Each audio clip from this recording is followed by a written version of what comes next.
Good evening, everybody.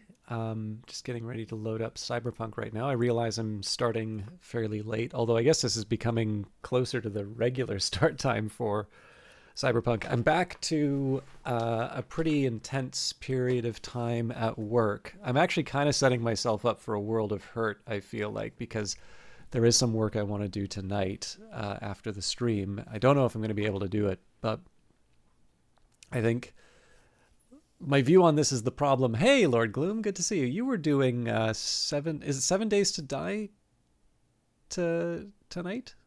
I'm terrible at remembering the name of the game, because I don't play it. I watch you play it.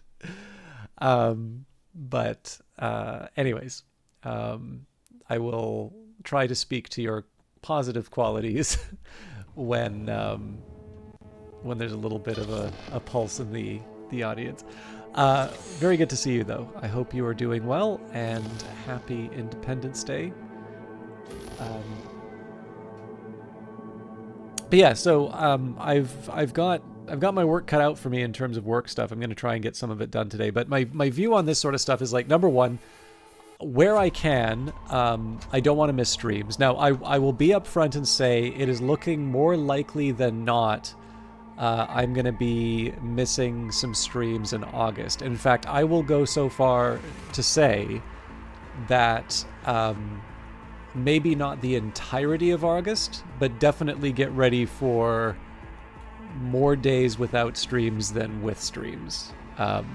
And I'm probably going to try and say that for most stream days, just so that people can be, so as much as possible, I can prepare people for a situation where, if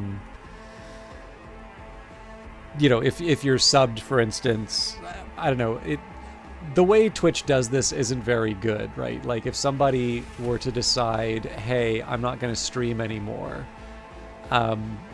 it's kind of up to them to communicate that, and that's going to kind of keep getting billed. And of course, Twitch will let people know about the billings and things like that. But like a great example of this would be, let's say 100 people did 6-month, premium tier subscriptions. So far as I can tell, that money's in my pocket. And I can say, I'm not streaming anymore. And there's no recourse to that. So, and I don't know, like I feel like the incentives are not in the right. Sorry, just a second. I don't feel like the incentives are in the right place for that, right? Like as a broadcaster, it seems a little weird that I, the beneficiary, would also be given the expectation that I'm going to be the one to inform people of that. That strikes me as a situation in which people. I mean, not to suggest that everybody's going to be dishonest about this, but, I imagine that if the incentive to do something extra is you get less money, you're going to see fewer people do that. So, I don't know. Like, there isn't really a good way around it, but I think, for people, the other half of the equation is that my feeling is that if a month of sub money means the difference to you, I love the support and I obviously want to encourage that. But if, the sub price on the margin is, something that's making you decide, to get something or not, there's actually not a bad heuristic I sometimes use here where it's like, if you walk by a coffee shop, and there's even a moment of hesitation as to whether or not that cup of coffee is affordable, like, please don't be. So, I mean, obviously there's stuff like Prime and people may already have a sub or something like that. But like, I don't need the sub money that badly. Like the hope, of course, is that it's people who want to and can are the ones who are doing so that everybody can enjoy, the, I guess now ad interrupted version when they sign on. But anyways, so all of that said, the sub money thing is always a weird topic to come up. I guess I'm a little more sensitive to the issue because not only do I want to make sure that people who are maybe making a forward-looking purchase are clear that that thing that they are buying is not going to have the same value in the month of August that it would under other circumstances. But I also kind of want to... I kind of want to acknowledge that in a circumstance where my start times have been getting pretty erratic and, my stream length, stream start times, and all of that have been bouncing around. I did miss a streaming day a couple weeks ago, which I didn't feel great about. So those are the sorts of things, of course, that can be an indicator to people, is the stream going away or something like that. And my commitment on this has always been, I don't know what... Clearly, at some point in my life, streaming's going to stop. If my life ends unexpectedly, I'm not going to be able to give fair warning on that. I certainly hope that doesn't happen. I am going to imagine that probably that is a bigger problem for me than people who are expecting a stream, but, people aren't going to know that at the time. But on the other hand, I do sort of feel for these things. As much as possible, I would want to signal when I'm thinking of winding things down, or when I'm planning on taking a break, or just generally being as transparent as I can with people on this sort of thing. So because inevitably with streams, again, at some point there's going to be a day where I don't stream. If it's something by choice, that's something that I want to give a bunch of lead-in time for. If it's something that's not by choice, we're just going to have to let circumstances play out the way that they do. But my view on this is that, especially because the start times have been a bit erratic because of the work situation, I want to just try and assure people that, this is a planned absence insofar as I know I'm not going to be able to do a regular broadcast. Well, I'll look into alternatives, but I'm going to go so far as to say that I think it's pretty unlikely that I'll be able to broadcast.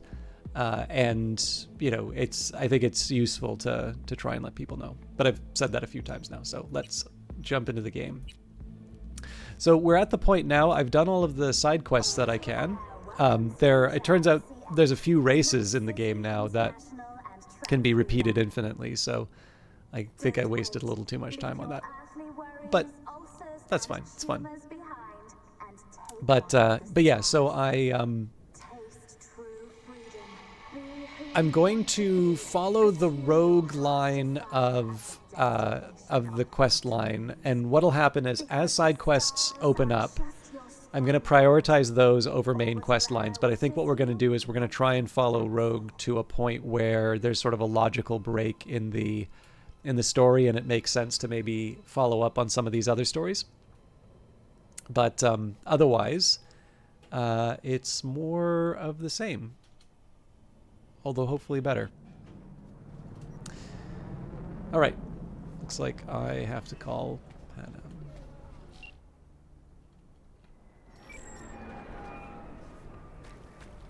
Hello? Hey, Pan Am. Got your number from Rogue. Name's V. Great. Where's that old warhorse want to kick me now? This thing between you and Rogue, couldn't care less. Got a job for you. Good. But I'm overextended at the moment. With the merch and your car, getting them back, I can help with that. The rail freight yard on Bonita Street. The one hugging the city line. We'll meet there. See ya.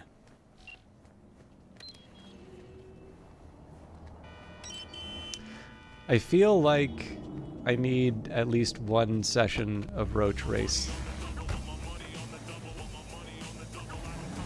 I won't go seeking it out, but if the opportunity comes up, I'm taking it.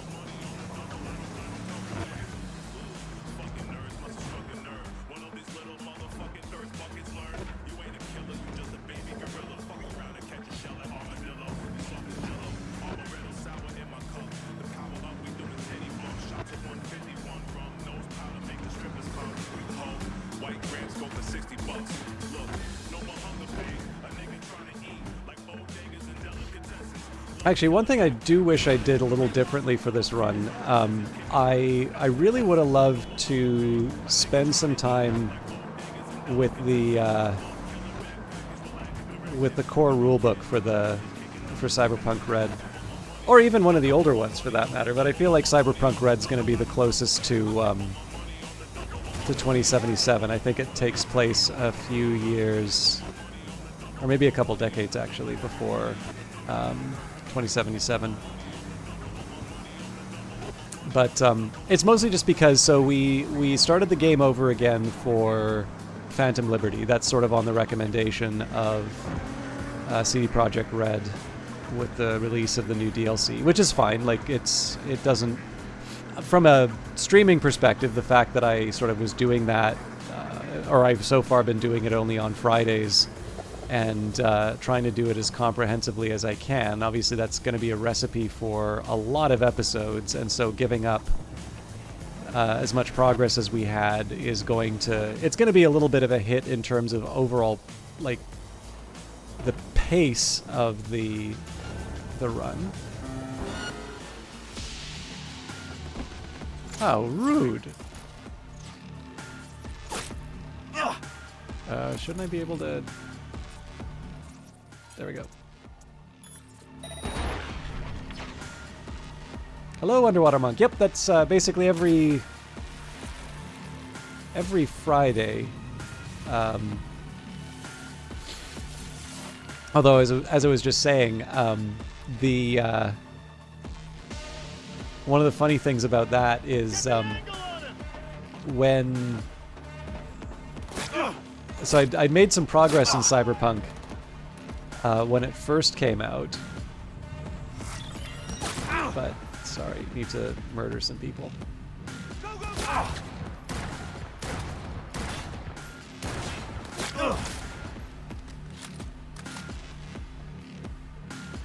But yeah, so I'd made a fair amount of progress, and then the recommendation had been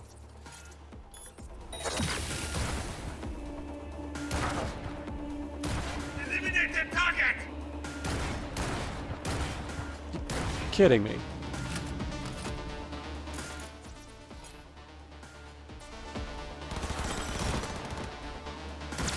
Goddamn terrorist!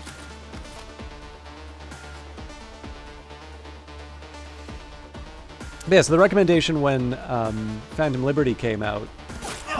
Well, hello.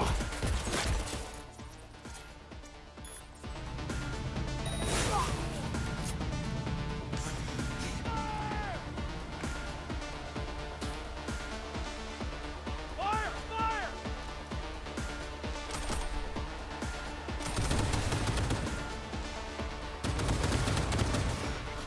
Drop any weapons and come out. So they're hopping mad down there.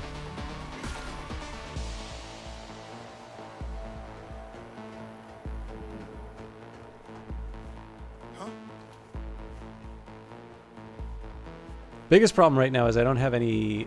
Supposedly some kind of murder. You're only making it worse for yourself. He's also a I'm out. genetic experiment.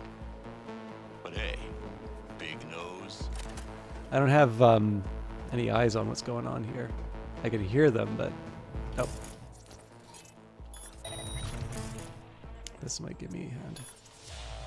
But yeah. So, anyways, I gave up quite a bit of progress for to play Phantom Liberty, which for the most part I'm pretty happy with, just because that was the recommended way to play. But I'm not exactly speedy in terms of how I play the game, so you know, this ought to create some fun.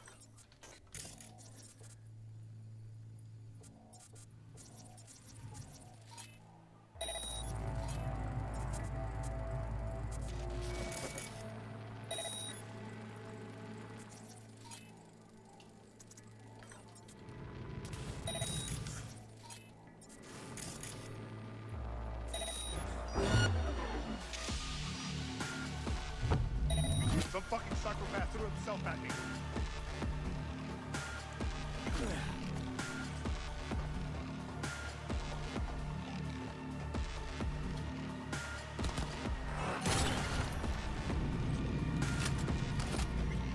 Play the cocksucker.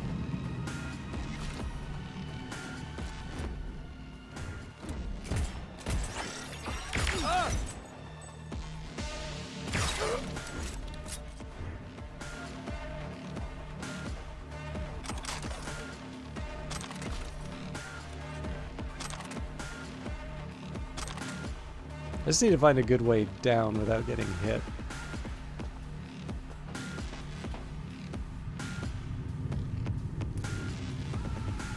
Okay.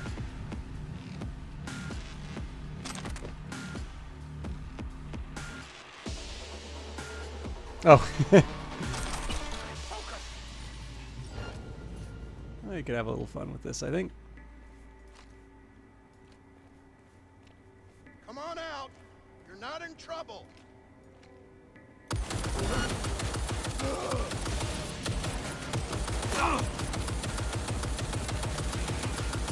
Any of you ever see Archer? Suppressing fire!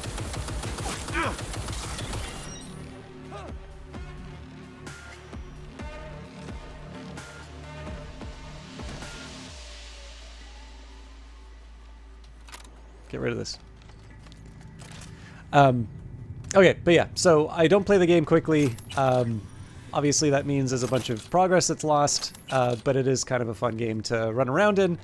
I try not to be too repetitive on the stuff that I talk about, so I have sort of run out of all the fun anecdotes, although if anybody ever wants to hear about James Deming again, I sure like talking about cranky statisticians. But overall, like, it's worthwhile. We're going to have to pay back a little bit of the debt for resetting the game with these main quests, but for the most part, we're not... Like, it won't be just a couple of sessions to catch up, but we're not quite as far away now that most of the side quests are done. We actually have a fair amount of progress in the bank.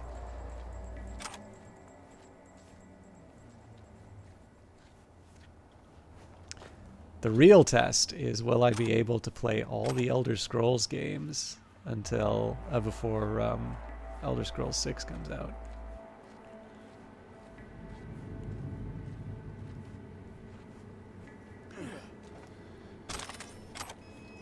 All right. So the usual rule here will just be take anything that's not orange.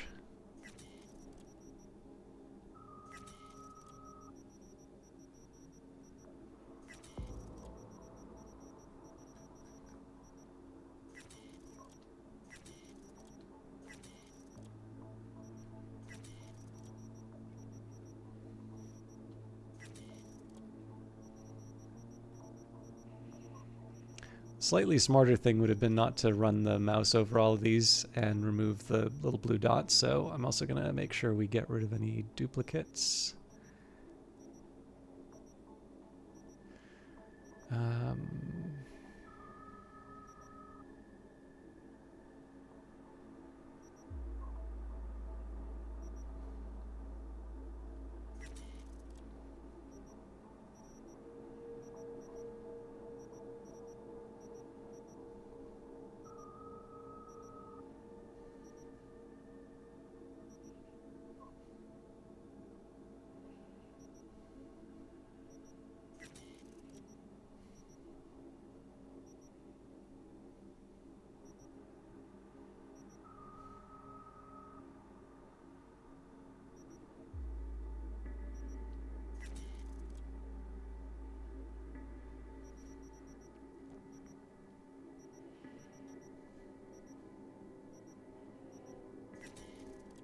So the usual rule here will be if I do plus pluses above all, plus pluses with the maximum number of slots, and then if the slots are populated, either things with high value or non-lethal. So many guns in my bags, indeed, creates a problem for the weight. Although on the other hand, at this point, I also have too many components, so I should probably clear out the software at some point. But how are you doing, Revive Snow? Very good to see you, as always. Should actually take a minute here. I think I'm probably just shouting everyone who knows each other out to each other, but we've got Lord Gloom on one hand, who's playing 7 Days to Die, although I still know better through card games and roguelikes. And we've got Revive Snow, who I feel like plays basically everything.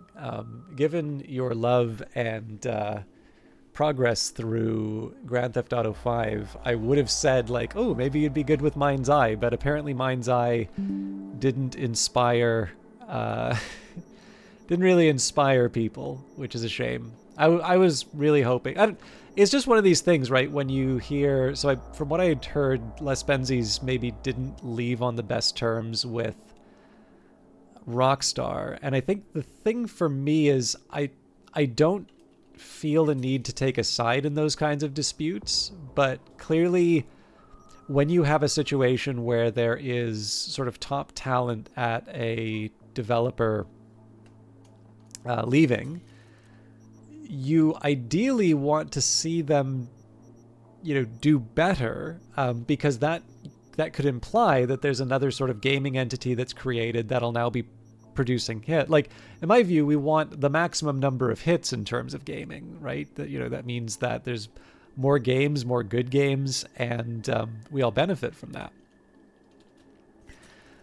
But, in this case, everywhere seemed promising, but I guess Mind's Eye is now kind of out on its own, and it didn't seem to sort of deliver on the expectations. Although, again, I'm really just I'm reporting other people's comments on that, so it's like reporting on the reporting at this point. So I don't actually know what the deal is with it, but it doesn't. It's hard to say that it's a promising start, let's say.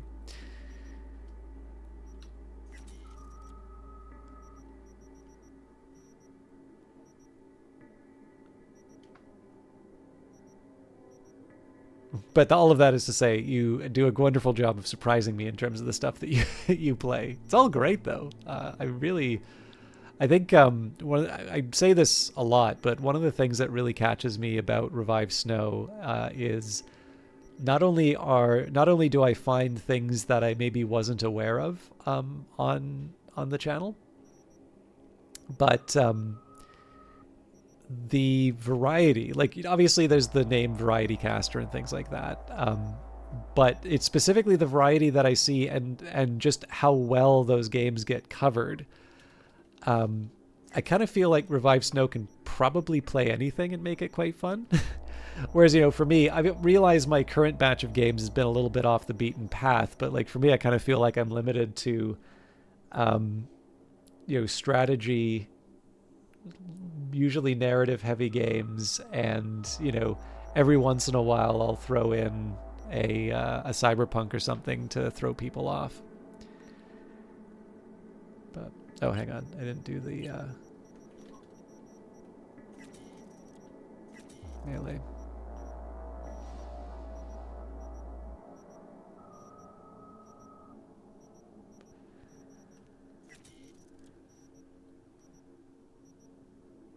Two tire irons.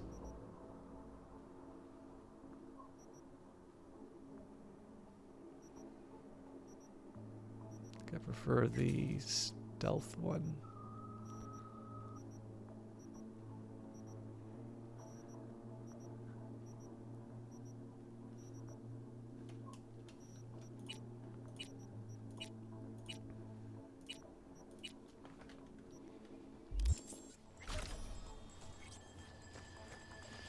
Alright, so why did we go over here? Well, one, because a fight broke out, but...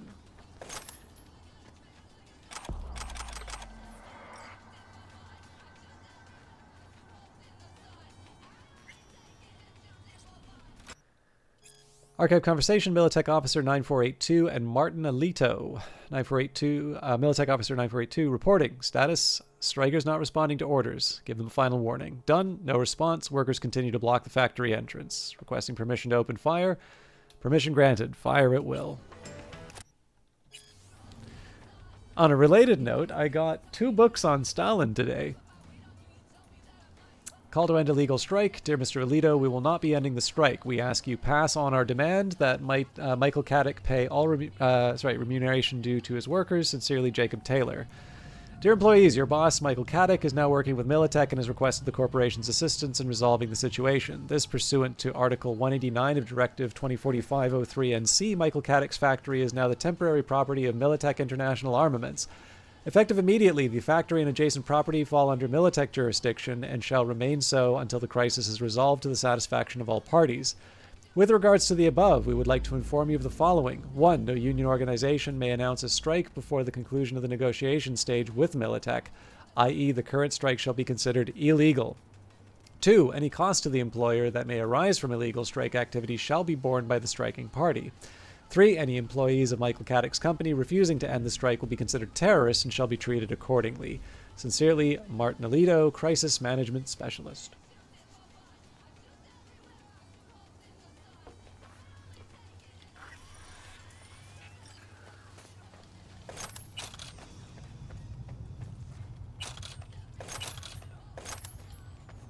But see, these strikers had bullets on them, so it was justified.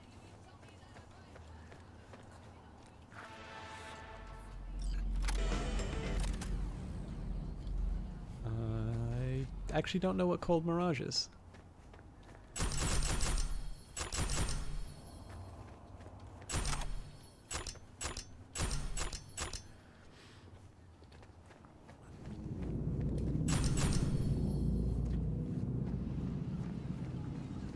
I'll confess, this is one of these things where, in theory, you can make the excuse anything. You know, it's kind of like, it's like any tabletop role-playing game. You know, why did this specific thing happen, or why, you know, why is this character motivated to do this thing? And usually, the honest and good answer to a lot of role-playing game situations will be, because it's not fun if you just sit around and don't do anything.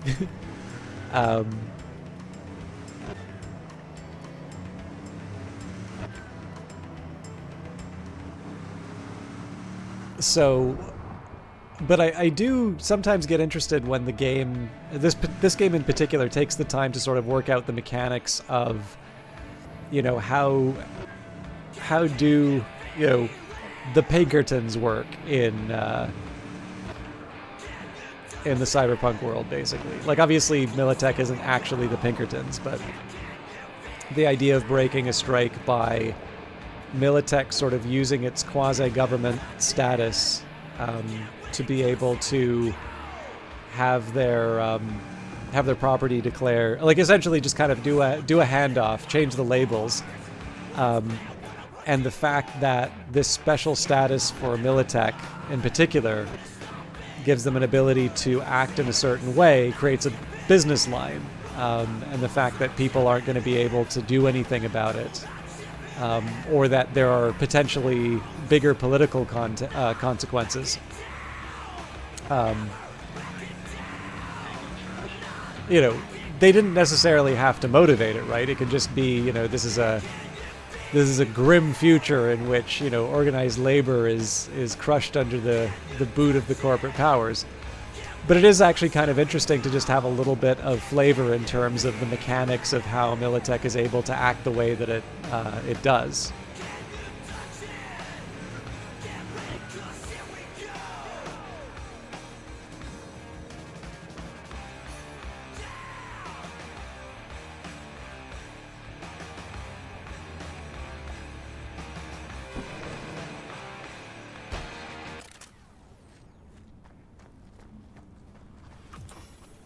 My man, Dexter Sean. How's that quiet life working out for you now, Chum?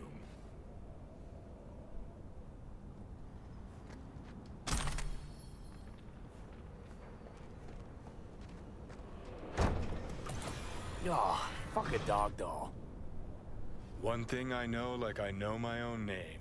You do not poke around strangers' cool boxes. Best case scenario, you find a half-gallon jug of rancid milk. Worst? Motherfucker up a satmass. That's Raish Bartmoss.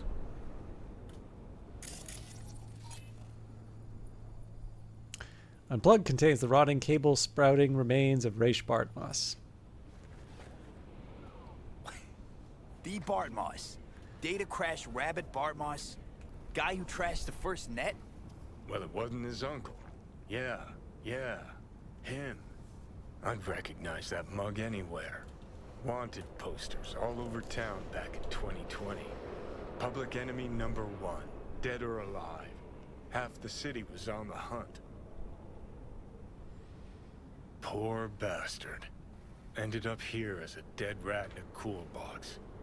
Till some circuit blew and he thawed like so much meat. Uh-huh. Yeah, about 20 years back, judging by the stench. Well, stood about as much as I can. Gotta go. Hold up, hold up. Gotta be some electronics in here. First net relics, almost crank-powered. Be a shame just to leave it. Nah, I need to think about it. Said the gonk who missed the shuttle. Come on, look inside.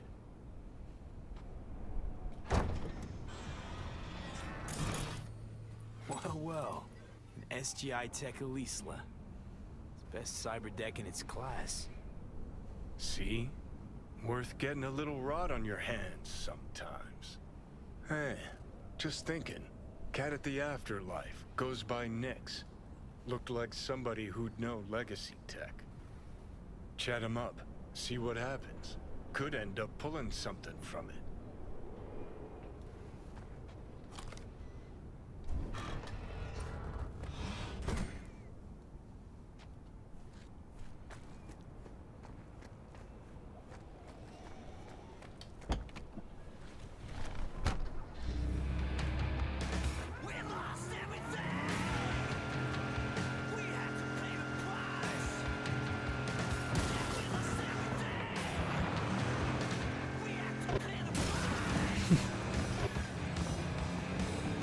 Really respecting my car here.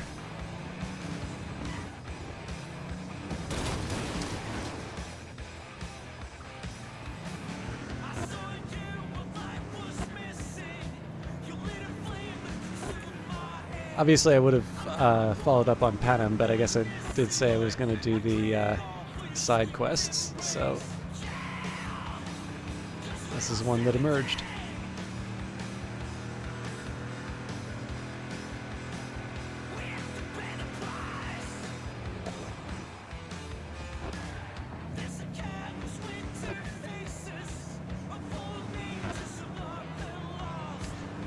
I'm reflecting on the game a little bit too. I think one thing that's kind of interesting about the way that Cyberpunk has turned out is when I think of so there's a few games that I think have kind of fun hacking mini games, or they put a lot of emphasis on cyberspace or how the net is represented.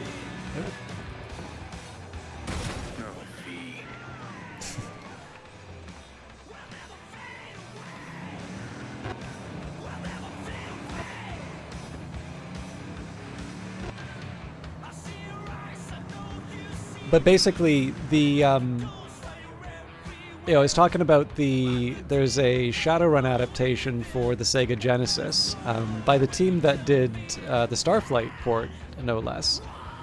And I thought they had kind of a neat version of the net. There were a couple things that were frustrating, so I think if you wound up with like a tar pit that would delete your program, I don't know if there was any way of avoiding it, so it kind of created a certain it created a certain tedium in terms of the matrix. I guess on the other hand, though, like maybe that's just a complaint of oh, the game didn't let me be super powerful, so I'm mad about it. I've heard System Shock also has a neat hacking game. I'll confess I actually haven't played it as much. So just gonna randomly let me... What is the deal with this? Whoever said no to a free car, not to mention it's Quadra Turbo fucking R. So quit picking your nose and head down to Rancho Coronado and get behind that wheel. Why do I have this now? Quadra Turbo or VTEC. What's the difference between the VTEC and the classic Turbo R? Well, what's the difference between a diamond and a chunk of coal? The building blocks are the same, but the end results couldn't be more different. Quadra Turbo R VTEC is the queen of the road. A car that turns heads even when you're not burning rubber.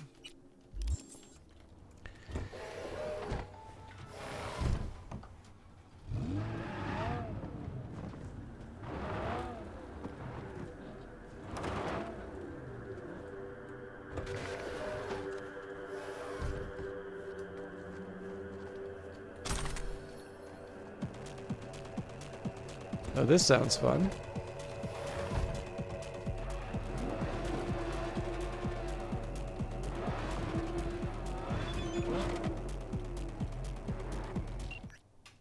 Rides like a dream, doesn't she? Take good care of her. Thanks again. All right, meet Mechana. You bastard.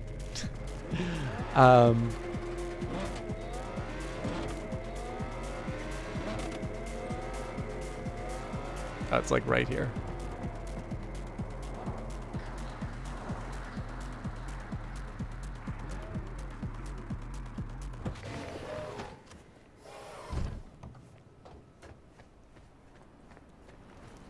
Milady? Hey, Pan Am? So you're V. Where's my car? Why does it matter? What's wrong with this one? It's borrowed. It's not mine. I asked where my car is. We can help each other. Rogue said so. I might have guessed. All right. Tell me all you know. Fail, and you can run back and tell Rogue to fuck right off. Hey, come on. Calm down. Don't tell me what to do. Fine. Know where to find the cargo and your car. You go alone, you won't get him back. And you could lose something else besides. So let's figure something out. What do you want?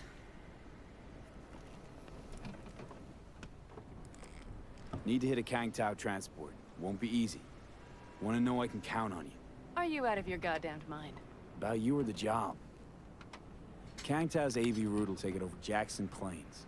Heard that should help us. Yeah, I doubt it. Gonna be a guy on board. Need to talk to him. Fuck. In return, info on your cargo. Help in getting back what's yours. We got a deal? I don't know. Shit!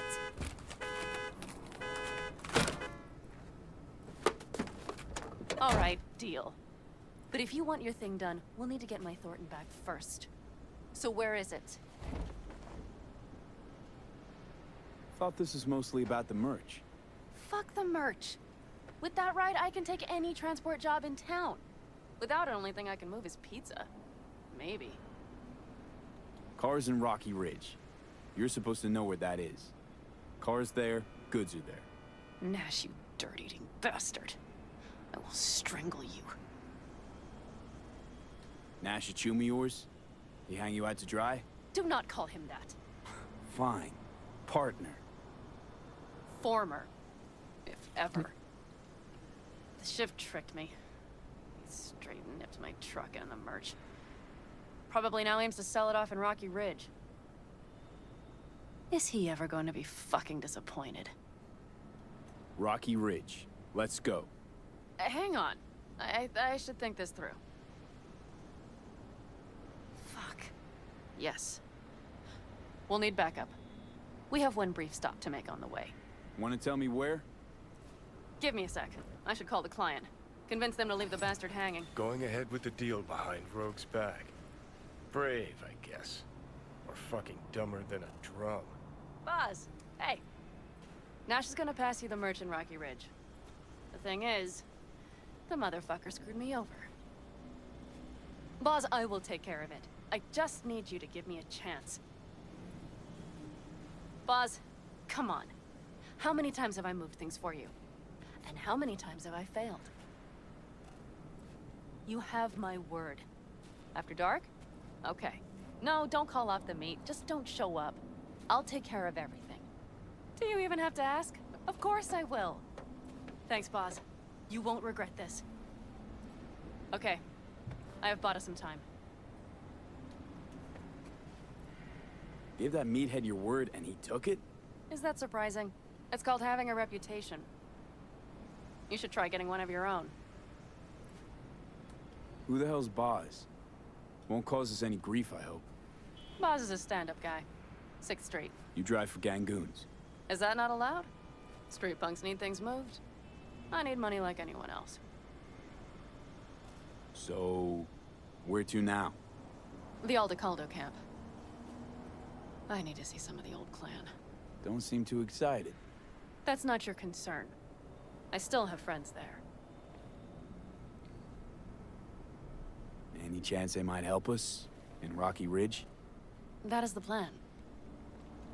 Good, let's roll. Get in.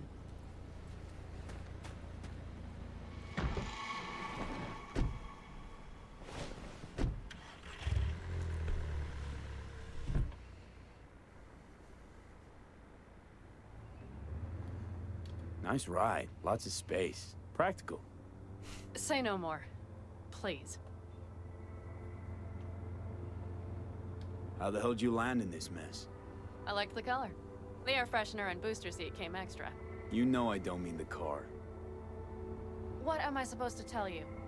That I'm not about to let my partner rob me and get away with it? That my fixer made me look like a goddamn fool? What about you? Why do you need that clown from the AV? This particular clown's got intel I need, and I'm running out of time to get it.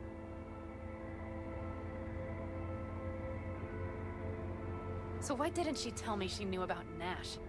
Rogue? Do better not to wonder what her agenda might be. God damn, I can't stand the bitch.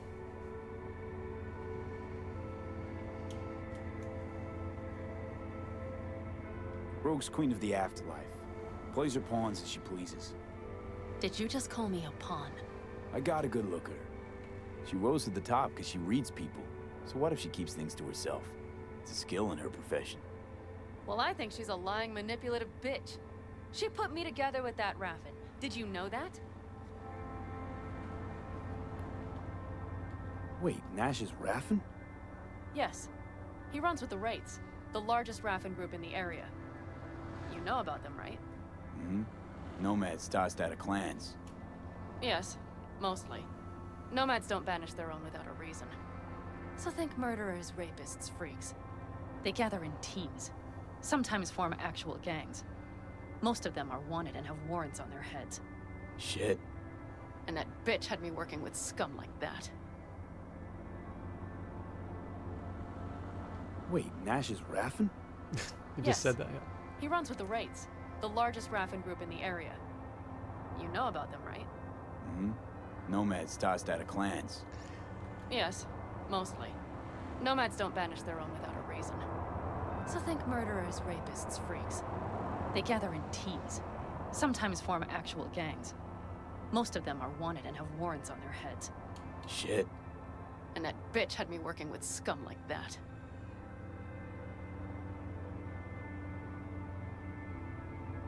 I'd not have known that side of him. So make me laugh. A fixer of her standing knows. And Rogue probably knows we're talking about her right now. Nash and I had a role to play in her game. Her plan. That's it. Rogue's a frigid old bitch. That's the truth.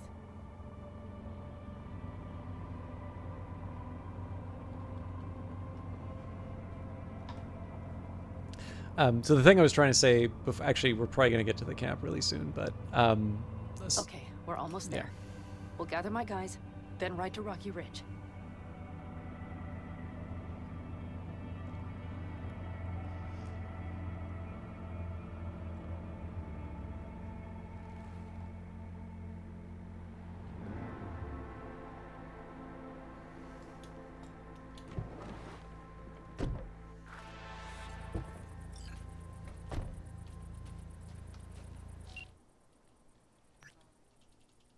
hope our little hothead gets the job done. Good luck.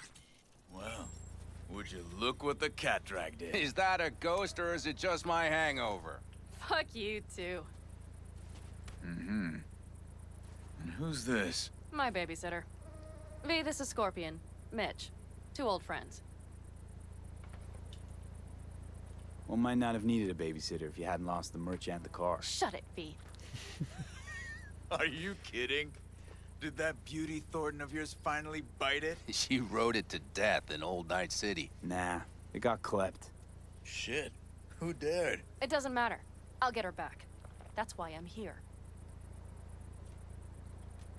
Need your help. With what?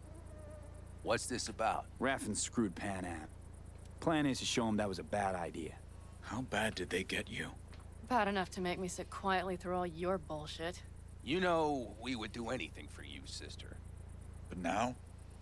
Now's hard. Seriously? You won't help? Well, the old man told us to sit tight and get those generators back up after the batteries went kaput. Generators?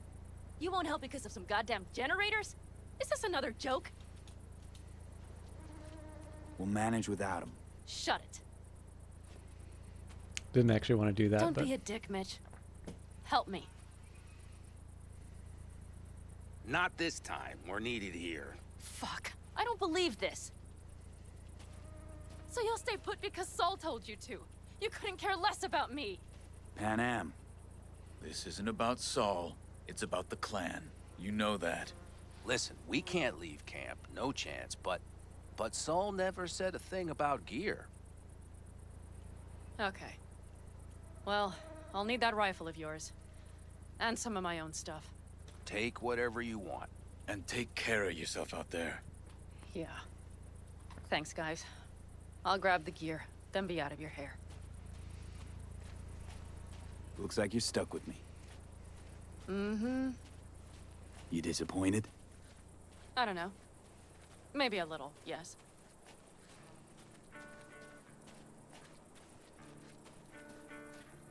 Hey, Pan Am, are you staying a while? No, I'll be going again soon. We'll talk next time. Hey, Pan Am.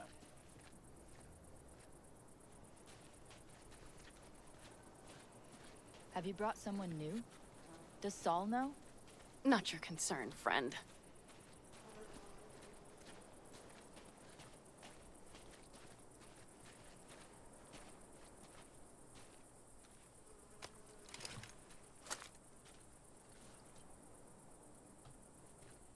Will you help me with this?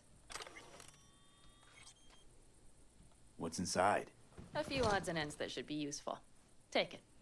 All right, that's everything. Let's go. Did you figure out your differences with Saul? Will you come back?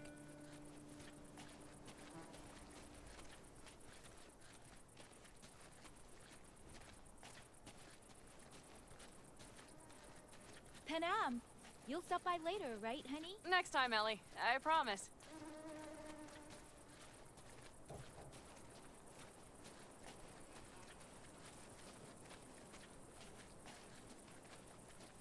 So, I'm off. Yeah, go on. Go already. Call us sometime. Keep an eye on her, V. Put it in the trunk.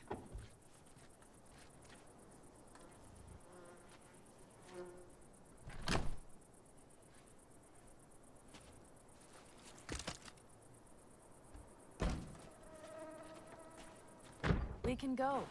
Hop in. I mean, before you are. I'm gonna guess that there's gonna be dialogue. I'll try and say, oh. Seems you got a real problem with authority. What? Rogue, Saul. He your leader? Their leader. Seemed in a hurry to delta the hell out of there. Let's just say Saul wouldn't have been happy to see me. What happened? The reason we came to California was because he promised change for the Aldecaldos. He claimed we would turn over a new leaf. But you saw it. We got a handful of tents on a heap of sand. A hell of a promised land. I wanted something different. Better. Saul's a damned coward. He'll be the end of the clan, I'm certain. Mitch and Scorpion seem good souls.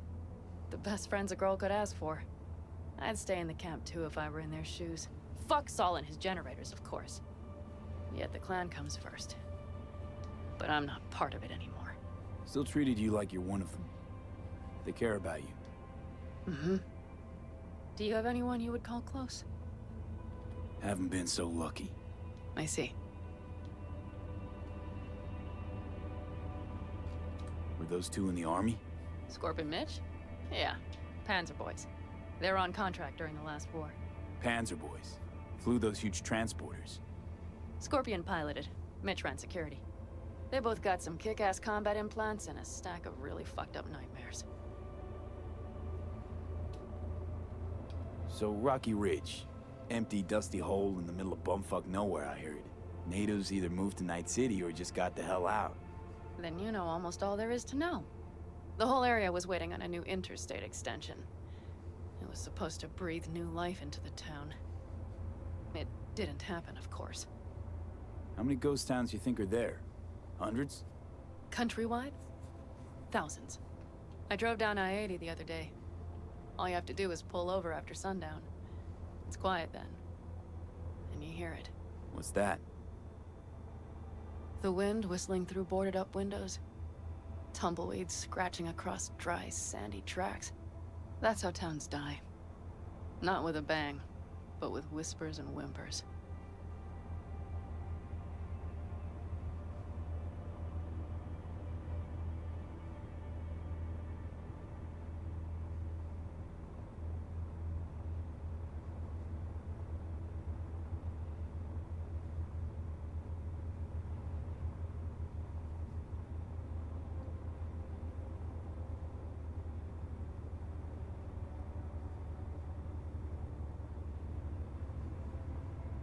Okay, we have arrived.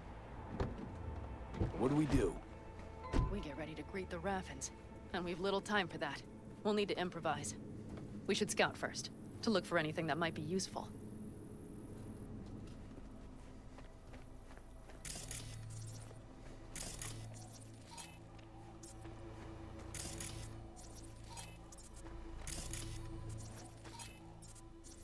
Down Rocky Ridge.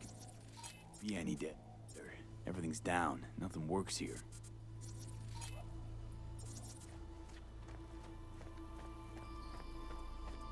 Well, have you found anything? No dice. Nothing's up. All cut off. Well, we'll make it work. The Raffins will roll in after dusk. We will have a surprise ready for them. We just need to get some power flowing. Let's check the substation. Okay.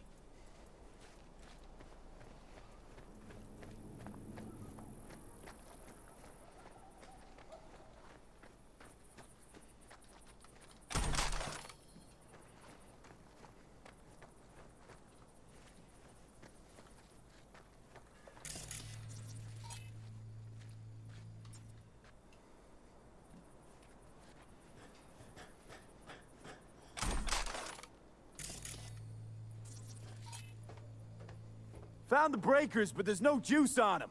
Not to worry! Come down! I know how to surprise the bastards!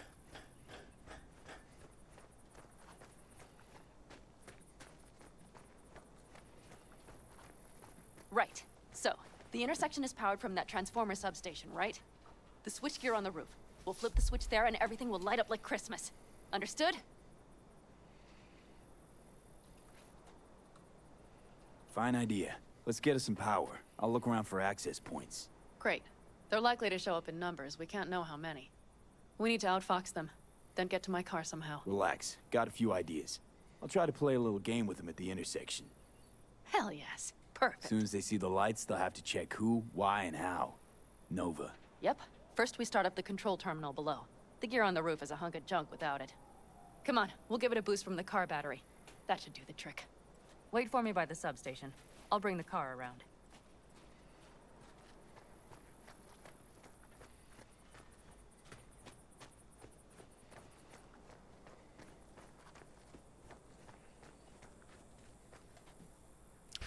Coffee's not working. I'm fading fast. I may take a small break at the 1 hour mark, but we'll see if we can make some progress on this mission first. I did want to also talk about the some of the hacking stuff from different Cyberpunk games where I can.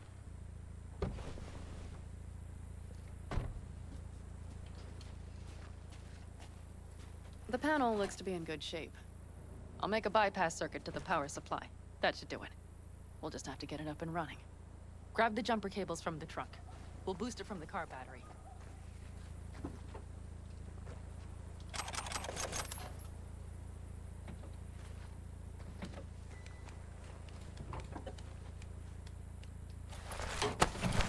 Red cable connected.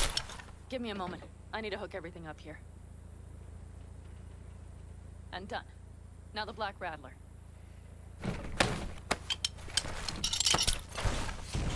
There she goes. But the old jalopy served us well. Okay, I've got voltage. Start the terminal inside. And once the power is on in the building, get on that roof. You got it. I'll set up on the tower. We'll have the whole intersection on a platter. You flip the breakers when I give you the signal to do so, understood? Yes, ma'am.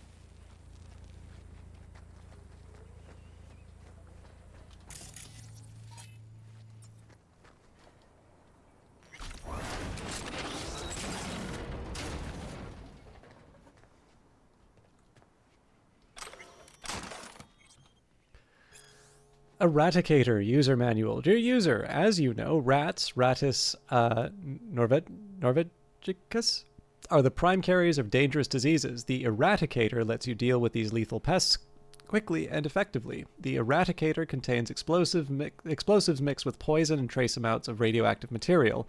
Even the toughest rodent stands no chance. Spread the Eradicator rounds around the house. If you wake up in the night to the sound of wet pop, that means it's working.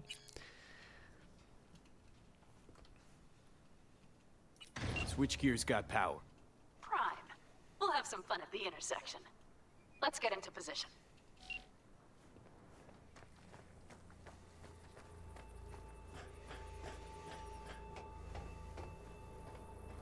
Now we wait. Remember, as soon as we see them, you give us power. Raffens will come from where? Any idea? The northeast, I wager. From the freeway that was never finished. Got it. Cover me, just in case. Of course. They're rolling in.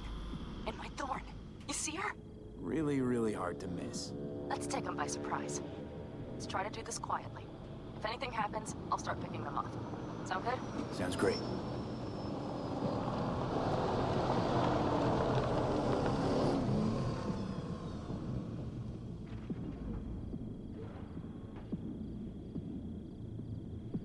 Where's the son of a bitch, boss? You, wait for him here. Get good and ready. The show starts now. Let there be light. Grab the car shot. The driver has.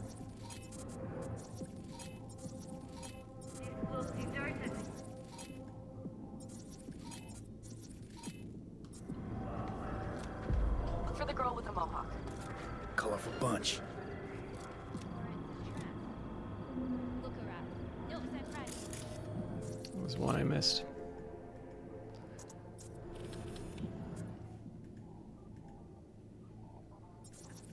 The inside. I'll already see them. Could cut off everything from here. I can't get in. So who turned it on? Maybe from up top somehow.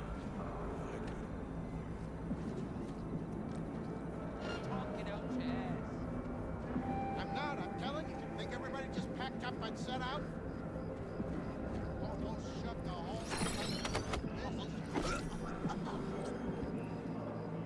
I'm not being super careful. Alright. Somebody going up is a little bit of a challenge.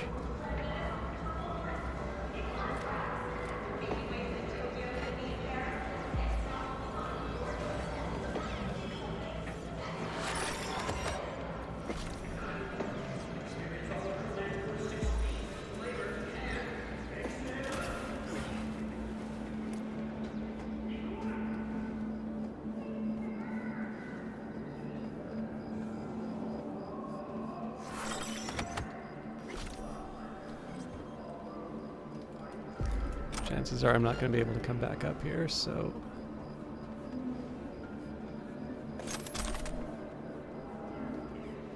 Of course, that said, I'll get myself a few goodies. 7A, 1C, 55. So choices among these. If I can get a 1C, yeah.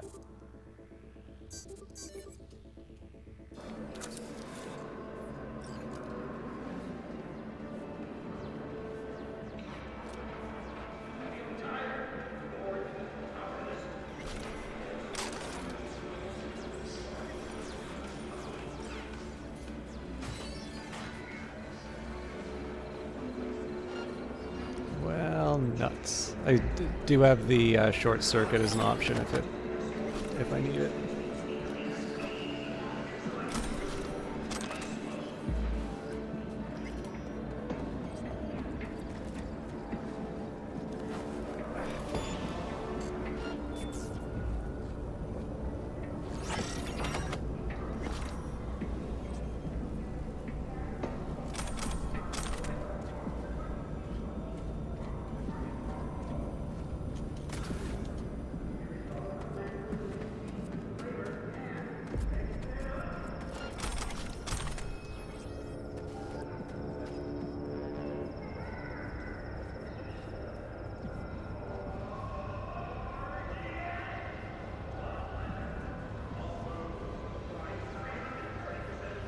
If I can find a second way in, that's first best. But if I have to, I can always... Alright, so that's staring straight at me.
So yeah, not exactly how I was planning on that going, but alas, none of the roach race seems to be working. Later, sorry Jax, I'm out. Put those new fridges in under the bar, set up the kegs, taps are all flowing, head on the Broseph is foaming up preem. Guess all you need is some fucking customers, then we can talk. But seriously, as a friend, just sell the damn place. Never gonna finish this town. They hazed you good with that low-rate mortgage. I know it. I got a feel for that sort of thing. Anyway, you need something hit me up, hit me on the horn. I'm going back to pouring brew and NC. Bozy.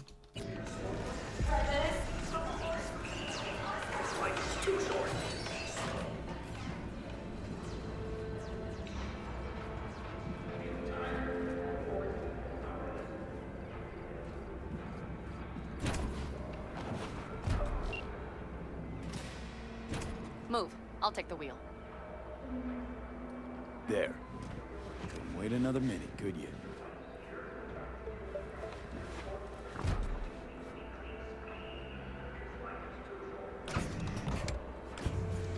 At last.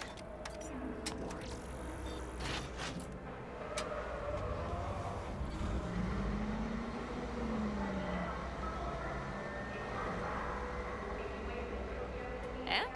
She's prime wheels, isn't she? Dreamy indeed. No surprise you wanted her back. She completes me. See? Managed just fine without Mitch and Scorpion. Listen, V, it's not over yet. It's not? You got the cargo, you got your car. I did not get Nash, who was not in Rocky Ridge. The fucker didn't show. Panam. Listen, I have a plan. And I don't care. The car and the merch, that's what we were after. We got him. 6th Street away for it. Just listen to me, for fuck's sake. I know where their little hidey hole is. We'll take the old unfinished freeway nearby. They will not be expecting us. I'm sure of it.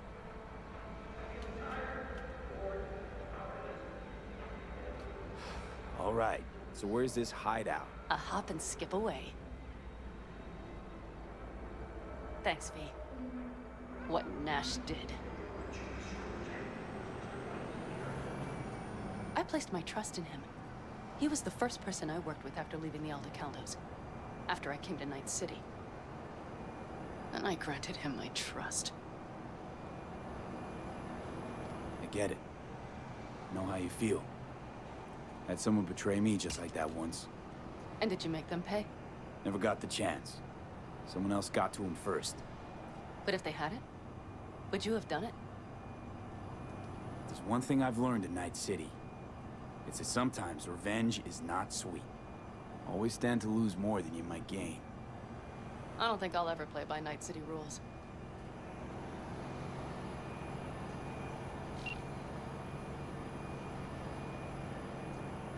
So I seem to remember this one I had some trouble with when I first did it, so if I can save... Yeah. Let's get him.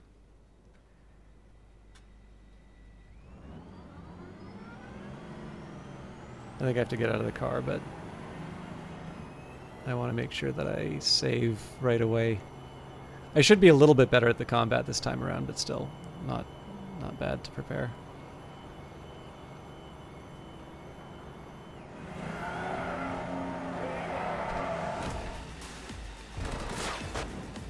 Okay, that's fixed.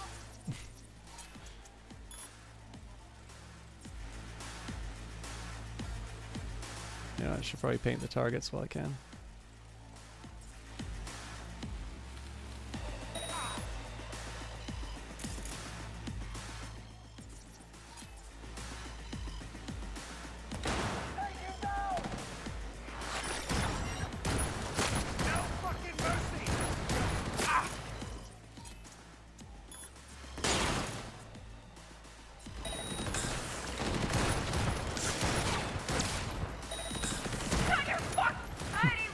Panham's just running in like the Terminator.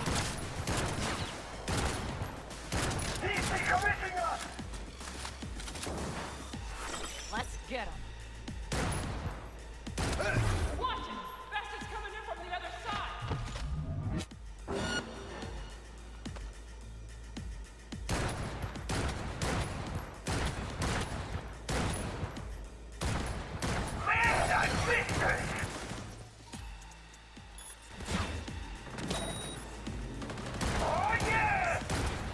Netrunner, don't let your guard down! Take their position!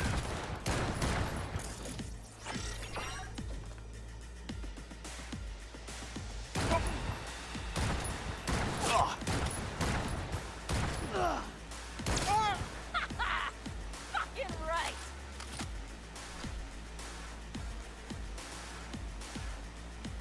You picked up the wrong guy! Alright, so I think this guy had a sniper rifle that... Okay, but I can't system collapse, so that's going to be a problem.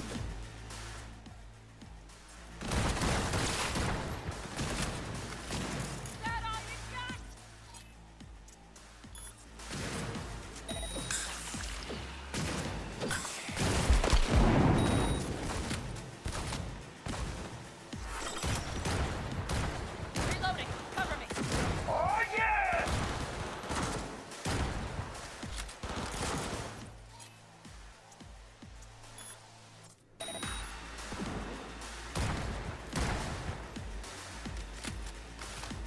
I think at this point running in for close range might be better.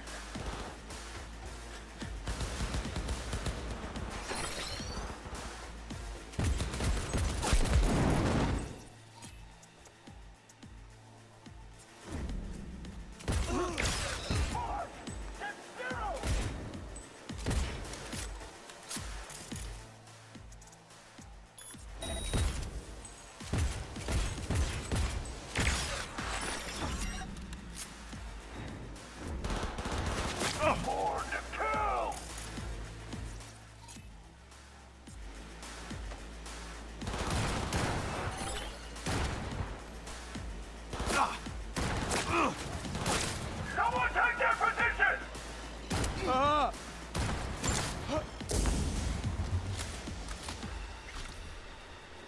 Alright, that wasn't too bad.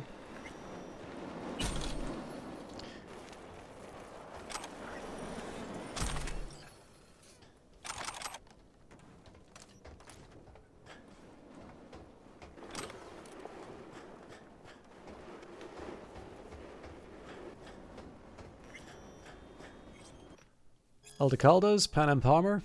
Girl is Aldecaldo's, could be a problem. Pitch camp nearby, job goes south, risk of retaliation, but fuck it. Pan Am Palmer, new in town, Aldecaldo's either starting biz in NC or something else is up. Girl asked around for a job at the Afterlife, they're doing recon or Palmer's on her own. Okay, job and bag, Palmer doesn't suspect a thing, unsure about Fixer, but if she's like the rest, couldn't give a flying fuck so long as the merch gets moved and the Eddies find their way home. Wheels look worth at least as much as we owe the Hungarian, toss in a few extra packs and done.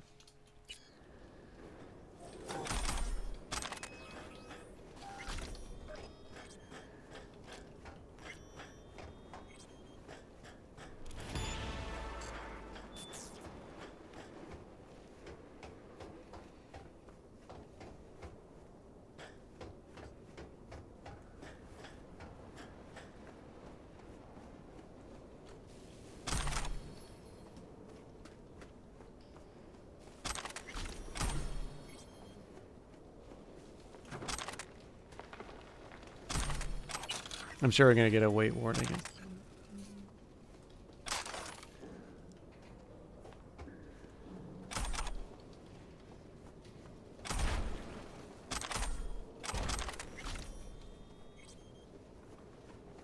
Hello, Rogue. Pan Am. What did you say again? Solve your own problems? Clean up your shit? Nash is dead. One shit cleaned. Happy? And the 6th Street merch? Nash can't deliver it anymore. But if you ask nicely, I might be able to help you. Help me? I took my cut up front, honey. But I guess I'm touched. Was actually wondering if you would forget about Biz while you were out chasing down a vendetta. Fuck! So, feel any better? Maybe a little. Let's get out of here. Take a minute to break up the... I won't worry about searching for duplicates, but at the very least get rid of the stuff that's not iconic. Or is it iconic? No, tier 5.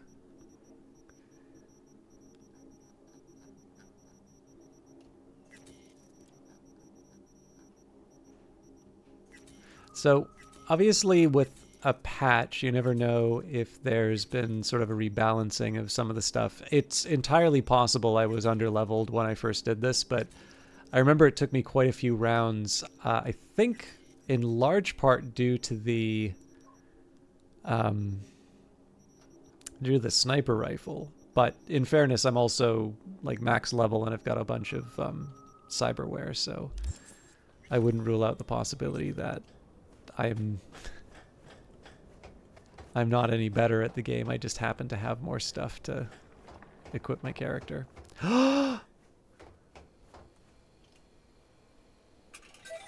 All right, I'm gonna do one round of this. I'm gonna take a break, and depending on how we do, I might take another attempt.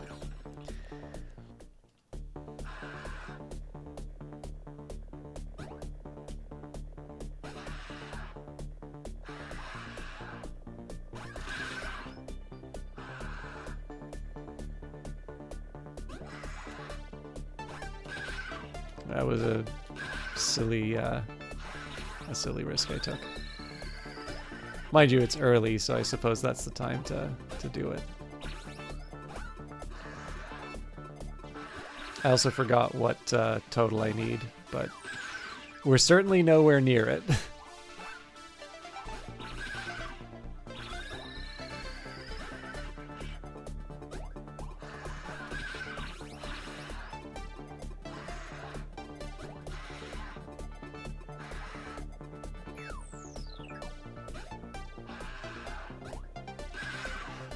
One thing I'm curious about for this is if it's designed, if the game is designed in such a way that you should be able to get every item, or if it's sort of randomly distributed in such a way that there are some rewards that are simply not worth getting. Like, you know, in theory in this game, unless there's a definite end, you presumably do not want, like, there's no reward that's worth ending the run for. The rewards to you in Cyberpunk are, you know, maxed out at whatever the top score is +1. But unless this game has like a final well, even with a final level, I guess, I can't imagine a situation where you would want to give up the run, which ends any other opportunity to get a score.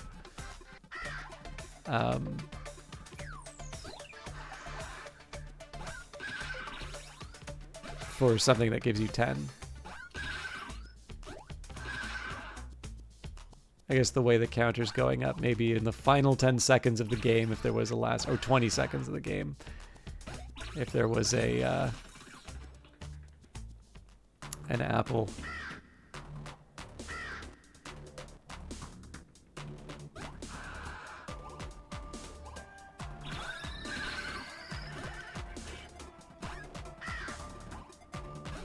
I'll confess, I kind of wish I could play The Witcher 3 in the form that had these bugs. Oh, that is shameful. All right, it's 3354. Obviously, that's a bit of a tall order. What I'm going to do, though, if you don't mind, I'm going to take a break. I also think probably people have sort of gone to bed for the last little bit. But I'm gonna try and do a nice long enough run for the broadcast. I do, however, need a minute to just sort of recenter, get my get the fuzz out. Maybe I still have coffee, but maybe actually drink some of it. We'll see how it feels. When I come back, we'll make a little bit more progress inside the game, and we'll see how the evening shapes up. But yeah, if you, well, whether you've been here since the start or whether you are just coming in, that'd be a good time to get up, have a stretch, get a glass of water. If the weather has been like it is here, I know I'll need it. Yeah, I'll see you all in a few minutes.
All right, thank you for your patience. Sorry about the wait on that. Oop. Wrong button.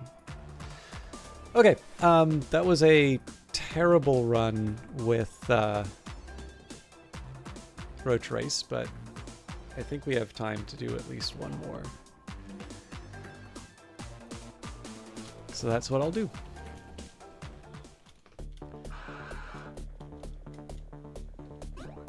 I would kind of like to have at least one respectable run. Usually past that, my heart's not in it, but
all right, I don't even know what I was doing there.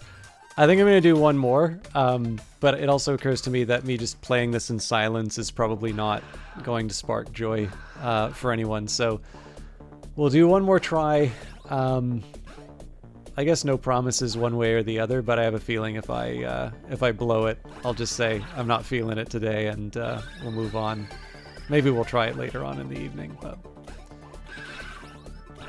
I'll confess, I've been brooding on one work thing, and it's weird. Like, I made like a casual comment, totally unrelated to work, while I was streaming, probably about, like, I don't know, half an hour in or something like that, and it's kind of been sticking with me for a little bit. It's weird. I don't normally, like,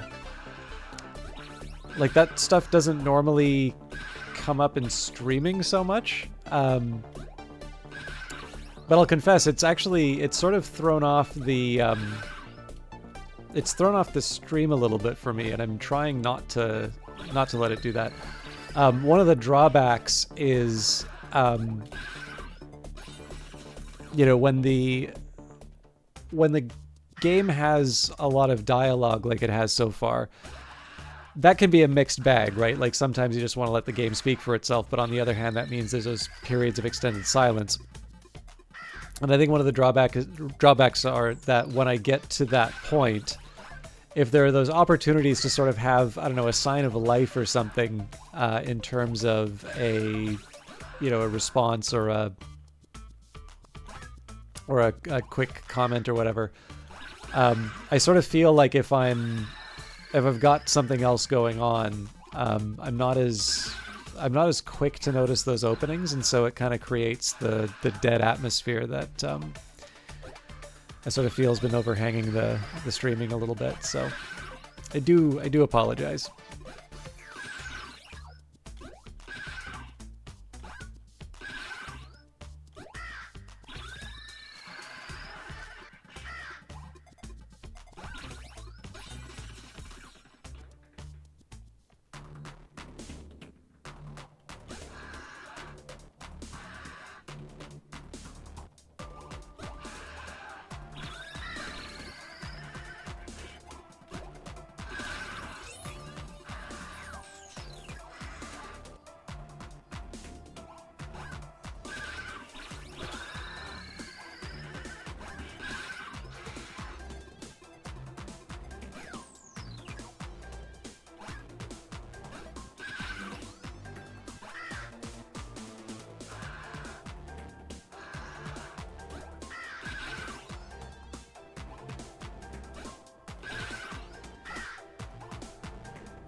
All right, I'll see if I can try and get the idea about the... I mean, I think at this point, either the run's going to work out, in which case, great, or it'll go down in flames, and I'll feel bad about that. But one of the things that I was wanting to talk about a little bit earlier was... And I think I've kind of approached this a couple of times during Cyberpunk.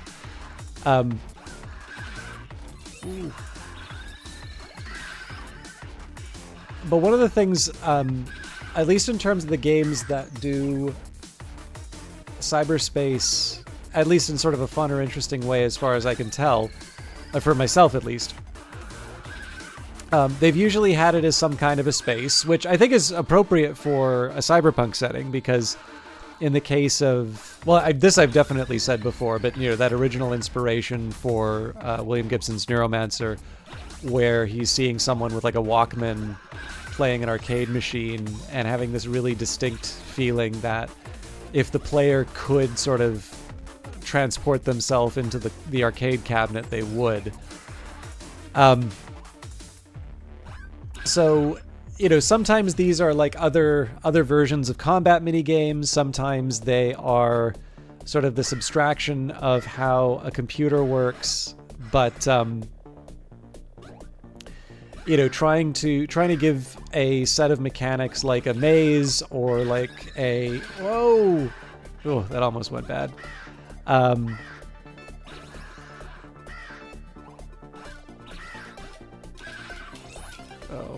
okay. If I can play it safe for a little bit, just so I don't.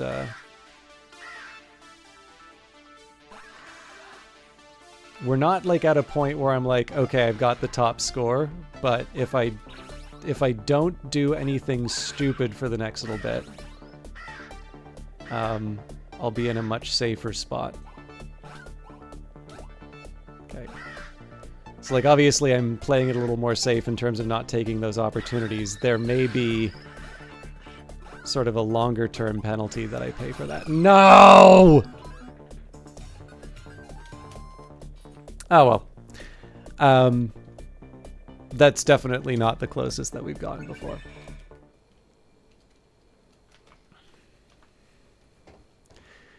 But yeah, in terms of the sort of the hacking stuff that I think is sort of interesting, you would think that a game like this would be one where you have sort of a representation of the Matrix closer, or cyberspace, or you know, any of the other terms. I can't. It's hard to kind of keep track of all of the names across all of the different stuff. Oh, okay. Obviously messed that up. It's kind of hard to keep track of what they all get called across all the different properties. But I think one of the things that's kind of interesting about the way that Cyberpunk does it is that you can look at stuff like the Shadowrun game. You can take a look at stuff like Uplink, or you can look at, you know, basically the set of games. I don't want to say like prior to Cyberpunk 2077, because that kind of implies that it's a whole new way of looking at hacking. But generally, when you look at games like this, you will see some kind of a game which is very much about, you know, use a set of stats or use a set of skills to gain access to certain parts of the computer system, right? Like the whole idea of hacking, trying to bend the system to your, you know, your will, your plans. And,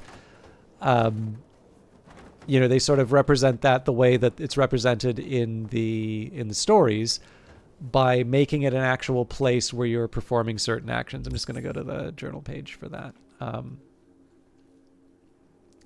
I think what's kind of interesting about the way that this game handles it is that you, like, so in some cases you do get to go, you know, there's that sequence with Alt Cunningham, and you do kind of get to see the virtual world. But very often what will happen instead is, you know, you have just these standard interfaces, right? So you'll take a chip and you'll put it in and you'll see something kind of come up over your HUD.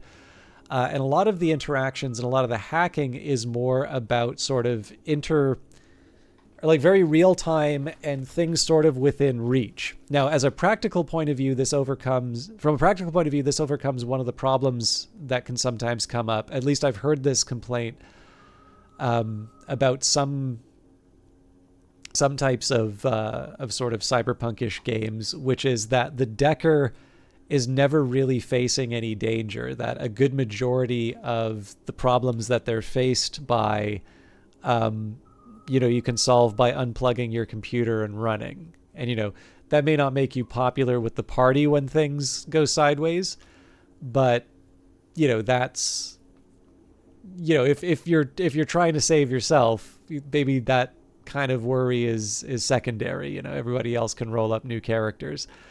Now, of course, in these settings, you have things like black ice, which are sort of intended to give some sort of consequence to the character. But again, depending on the setting, the answer might still just be unplug. And I know in the case of the Shadowrun Genesis game, one of the ways they overcome that is if you encounter black ice, I believe you just can't disconnect. I think if you attempt to disconnect, you take damage, which can be a little tricky to rationalize in the setting, right? Like it's the whole connection to the dangerous software that's hurting you, so somehow pulling the plug like creates the damage. I don't know. I mean, it's all make believe, right? So you can kind of come up with whatever reason you want, but it's it definitely feels like one of these things where it's like we don't want this to become too disruptive of an element inside of our game. But what's kind of interesting here is that the ideal situation you can sort of imagine for a hacker in these kinds of games would be almost sort of the heist movie, right? So you have, the safe cracker, you have, someone who's good at reconnaissance or whatever. So essentially what you're doing is you're, it's almost, I guess if you were to play like a war game, it would be like Combined Arms, right? But like basically the idea here is that you want to make sure that you're manipulating several different dimensions. And in this case here, access to the security, like one, I think, fairly standard way that you might be able to motivate a heist in a cyberpunk setting would be, it's an age in which computer crime is sort of taken for granted. That's going to be something that you're coming up with. So there's some sort of air-gapped system, like the idea that it's not connected to the internet or anything like that. Or, the object that you want is not some sort of digital asset. It's it's a physical item which cannot be transmitted over, fiber optics. And so you need a team to go inside the building. And then, of course, the role of the hacker is not to do the final theft. That doesn't require a team. But what they are intended to do is they're intended to hit those weak spots in the systems, so that the team can then sort of advance their objectives. So, this would be, if it was a more traditional, let's say, it's the 1920s and it's a bank heist, someone to distract the guard. Or, if you're going to do some sort of financial fraud, you're going to maybe want to pre-position people in certain ways, or, try and get somebody hired at the bank. There's all sorts of different ways. I mean, there's no shortage of movies that do this. There's no shortage of stories. There's lots of different ways that you can sort of layer that together, and you can see how people with different skills would make it worthwhile. So, but the drawback, of course, is still, this is a part where the hacker is doing a certain thing. And in role-playing games, I think you can probably have slightly more interesting things to throw at a decker and make it unique for them. Whereas in the context of a video game, it probably doesn't make a whole lot of sense to make a whole new set of systems just for the hacking.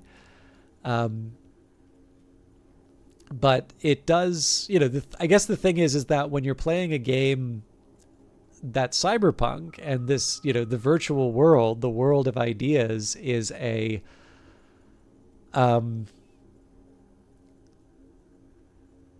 it's such a big feature. it's one of the hallmarks of the genre, you do kind of feel like you have to have hacking in some sense, and it does have to feel like a little bit more than just an extension of the of the combat. So like, sure, fair enough. If maybe you just put some sort of shader over everybody and they wind up being these virtual characters, and like this virtual character is a metaphor for the firewall that you're taking out or something like that. That's fine enough, but maybe isn't the most satisfying that people have run into. So what's kind of interesting about the way that this one does it is there's actually, if I'm thinking about it, there's very little time sort of spent in cyberspace doing the hacker stuff. Right? It's definitely not like movie hacking. But it is something that at least I've gained a greater appreciation of, and hopefully I've gotten a little bit better at using it as part of the combat, right? So in this case, I'll use the security cameras to set up the combat. I'll sort of mark all of the targets and such. If I do wind up in a firefight, it's great to be able to use something like Contagion to weaken everybody. If I have an enemy that's coming at me with, with their dashing, it's great if I can do cyberwell malfunction. Whereas if I start seeing those red beams of sniper rifles, knowing how devastating those shots can be, being able to turn around and hit the reboot optics, again, it's one of those things that is very satisfying to do in real time and feel like you are using a whole set of tools. And if you compare what I just said to what I talked about before, you can see how you're able to capture that feeling of having all of these different dimensions through which you're engaging with the enemy.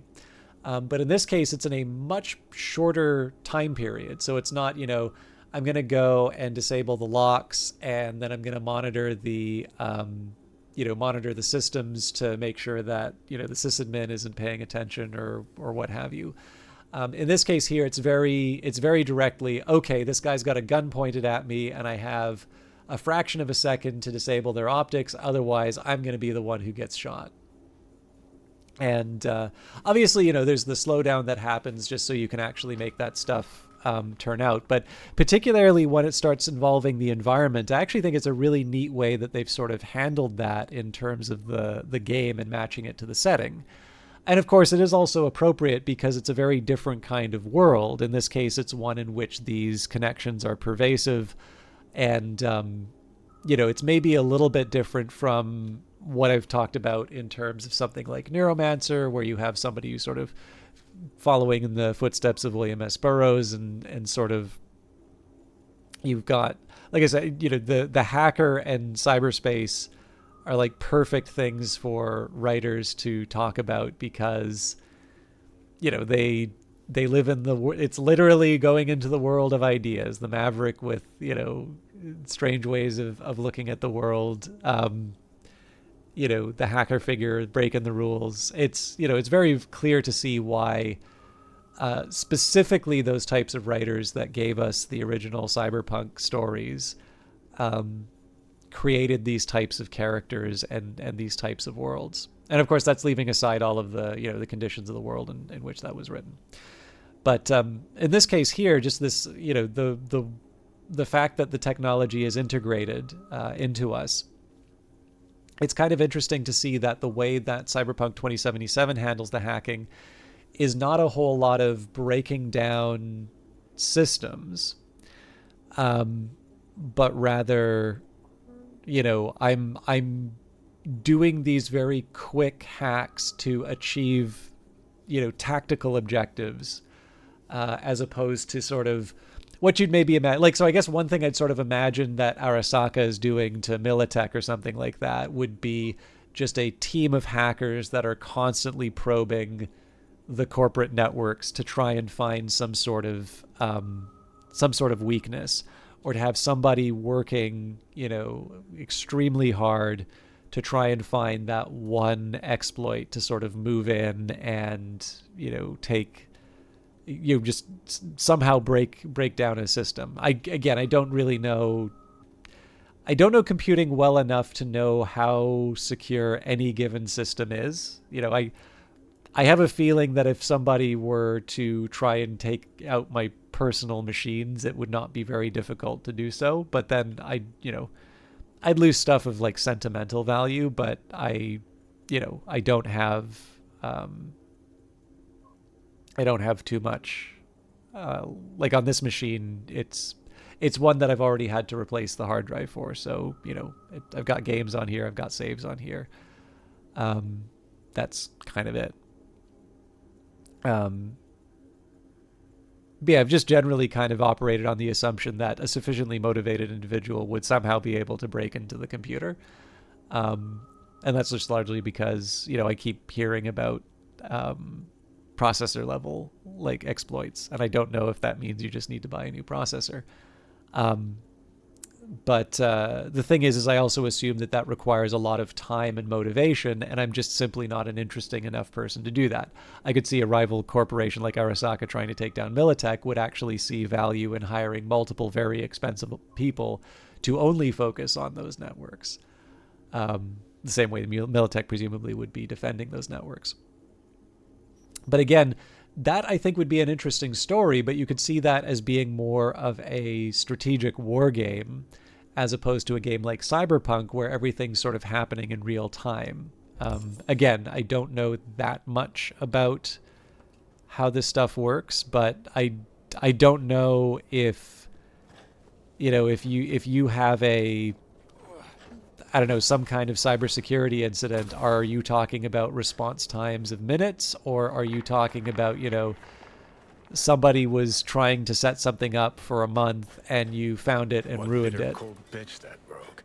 Think she might have lost the plot. Mean to say she used to be sweet and alluring? Never that. Oops. But she's no stranger to the other end of the stick. Think she might need a nice strong shock.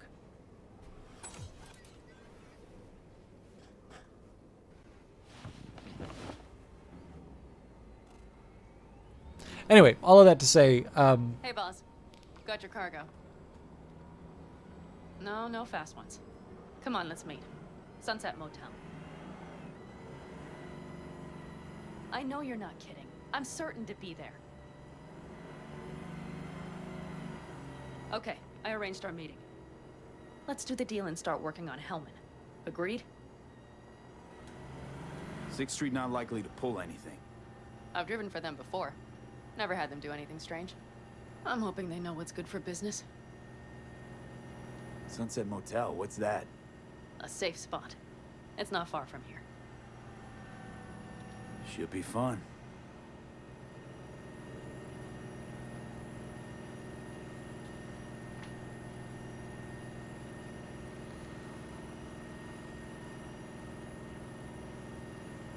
But yeah, so the frame of reference I'm sort of drawing from would be, I've tried reading the book Linux from scratch. So the idea here is not just, putting... So Linux on its own is already a bit of an adventure to put on a computer in some cases. But, to do Linux from scratch, the idea behind that is you're really understanding how the system works. Right here. Let me do the talking. Sensing trouble? No. At least I don't think so.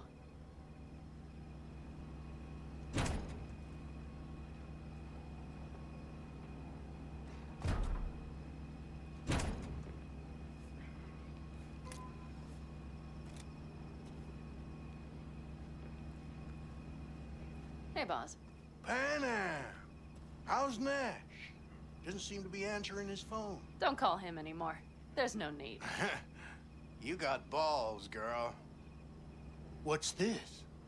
A bonus of some sort?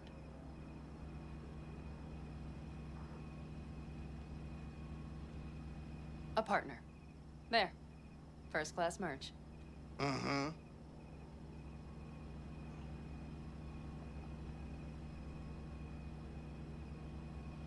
So, everything's in order? Check your account. Should be pretty plush in a couple minutes. It's been a pleasure. But I believe Rogue's the one who is to pay me. You're all right. Think you earned a tip. Let's roll.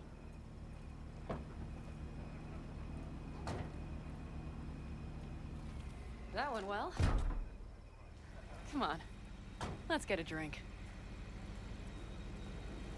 But yeah, so basically, I haven't done the full Linux from scratch thing, but generally, looking at something like that. Athens wiped, 6th Street's pleased. Pretty good day for Pan Am Palmer. The day's not over yet. Generally, this is the sort of stuff that I assume is done over a longer period of time, which again could be interesting. I sort of imagine. Oh my goodness! I actually just I didn't notice Underwater Monk said my whole life is cranky statisticians. Let's hear the story. I missed that. Sorry, Underwater Monk. I don't even know if you're still here, but Nash is dead. Congratulations. Wonder what you were hoping to get out of that, because I don't think it was just a matter of wounded egos. Even wounded egos would wouldn't do something that gonk. But yeah, anyway, sorry. What I was just saying is that, you know, when I guess the way I kind of like thinking about this was there's something kind of neat about the way that the hacking minigame works in order to sort of get the resources out of the machine. So that strikes me a little bit as the type of hacking that you sort of see inside of movies, right? Where you're trying to manipulate a system in such a way that you get it to do something other than what it was intended to do. That's still probably a little bit more tactical level, but in this case here, that's probably on the spectrum of things that we expect in terms of hacking, that's probably a little bit closer to it. And in terms of what we were talking about before, obviously, you know, a little bit more of an action-ish type of game, clearly with role-playing elements, but certainly, you know, if you're aiming with your mouse isn't great, you're probably going to have trouble with the Cyberpunk game. And so if you play a character that's a bit more oriented towards the hacker archetype, and obviously in this case it's a neat game because it doesn't force you into a particular class. So if you're going to be a street samurai or a decker in, say, Shadowrun, that's going to close you off from the magical paths because of the idea of essence. You know, for games that don't have magic, you know, even then there's usually some like humanity trait to keep you from becoming too chromed up. And obviously that Cyberpunk 2077 is no exception to that, although at least in that case, they're bringing up the idea of cyberpsychosis. But the thing that I think is kind of neat about this, as I said, is the fact that all of it seems to be at this very tactical level of trying to achieve your very direct aims in terms of a firefight. And the more I sort of reflected on it, and just, again, I'm talking out of my depth in terms of this material here, but I guess I was reflecting a little bit on the sorts of things that we see in a game like Uplink. And the more I sort of think of it, it kind of feels like, I mean, so the Zachtronic games are perfect for this because, you know, you sit down and you write the program and it takes you as long as it takes you to solve that puzzle. But if you wanted to abstract it away, the more I think of it, the more I sort of think sort of a strategy game probably makes the most sense because to a certain extent, it's almost a time management story.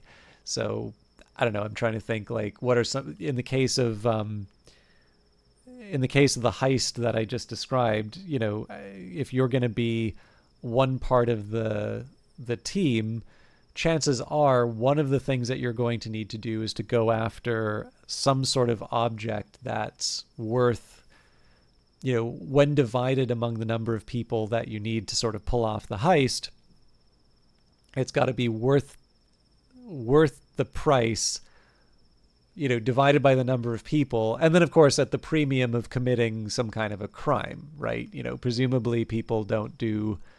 I guess what they do so with the expectation of a big payout. I'm assuming like low-level drug dealers don't make a whole lot of money, but they do it because there's either no other opportunities or more likely that there is the opportunity to move up and, you know, do very well. I don't know. There are people who actually study that. I'm not one of them. But I would imagine that if you're doing, you know, what system do I break into, for the reason that I'm assuming that my personal computer is not, you know, a worthy target of somebody who, God, I'm trying to think.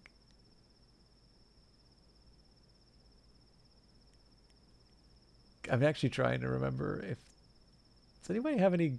This would have been so much better if I had a good example of like a big hack. I feel like there's been a big one.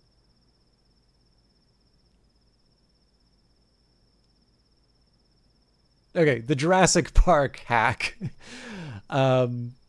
You know, like obviously that's one that sets. In fact, that's a perfect example of one where there is a hack that's committed in order to achieve sort of this physical objective of Dennis Nedry smuggling out the embryos.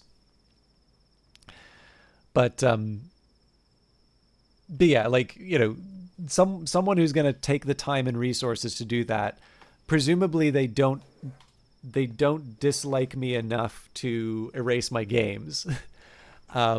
If on the other hand I had, you know, several million in Bitcoin, presumably, and you know, I somehow the way of accessing that was on my computer, presumably at that point it actually becomes very desirable to go after the machine. And of course, a little bit like we do in the real world, you would probably want to spend some money protecting that, you know, for the same reason that some people hire personal security, or they live in, you know, areas that have gates or, you know, patrols or whatever. Presumably, if you've got that much on a computer account, you spend a lot to protect it. But I would imagine the sort of it doesn't mean that you're fully secure. It just means that, you know, it's not low-hanging fruit. And so that's kind of why I imagine that a strategic game like I'm sort of thinking like a Civilization style thing. And one of the main reasons I'm sort of thinking about that is that I've seen like Night Team 4 was really interesting to play, and Uplink is interesting to play. But I'm actually trying to think if I've ever played sort of a game along those lines that plays like a strategy game, you know, that plays like something like Gladius or Civilization or Old World or something like that. And again, maybe one of the reasons for that is that the right frame of reference for me isn't to think about like how complicated it is to set up Linux from scratch, and maybe it is actually a little bit faster or a little bit easier to get into a system like that. But you know, I don't know. I kind of imagine I would be seeing more, you know, cyberpunkish headlines if it was that easy.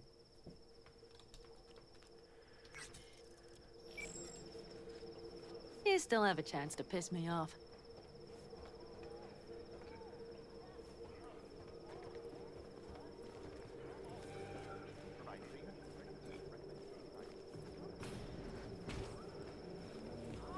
Hello, Noah. Hey, new biz or new friends back there? Take a wild guess. Is everything good with you? Did those bozos come around again? Raffins? Nah, it's been quiet. They'll be back, sure enough. This place has seen worse. What can I get you? Broseph. 2 of them. So that package for Street, what was it? You didn't peek? Valoperidol. Drugs for the cyber psychos in our midst. They traded him? Yes. They have deals. With black clinics, rippers. Cheers. Here's to what's yet to come. To what's to come.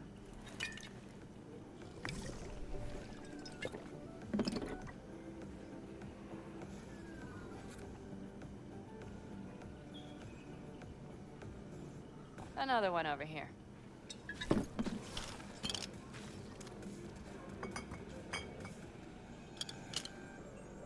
Thanks, Noah. Cheers. Let me know if you need anything else.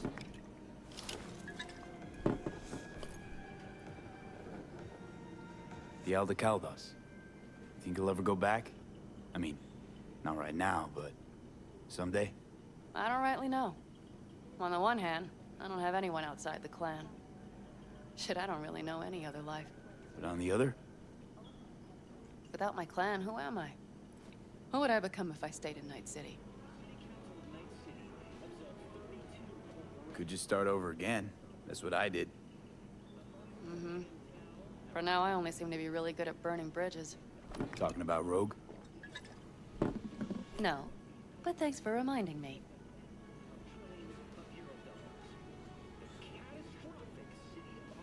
V, do you think I can make a fresh start with her, too? She seems to bet her eddies on the right people. You'll work it out.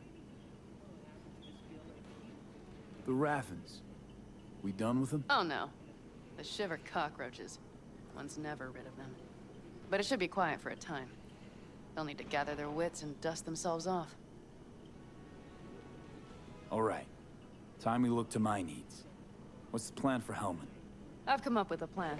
A first draft. But I need to sleep on it. Work it out. Then we can talk about the details. I think it best to rent rooms here. Just to stay in the area. We'll get to work around midnight. It'll help keep us out of sight. Agreed? Good idea. Let's do it. Noah, we'll take 2 rooms. Just for tonight. I'll go catch a few winks. See you later. Probably should have taken the opportunity to bring the what you call it,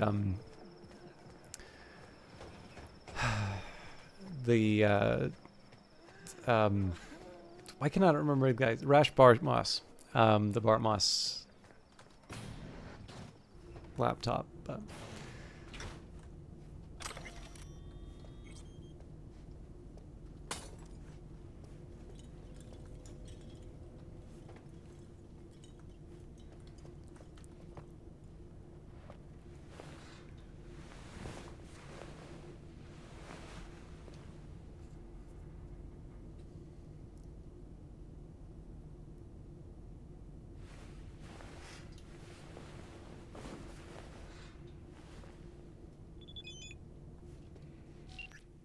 Maybe at the Sunset Motel garage, I'll be waiting.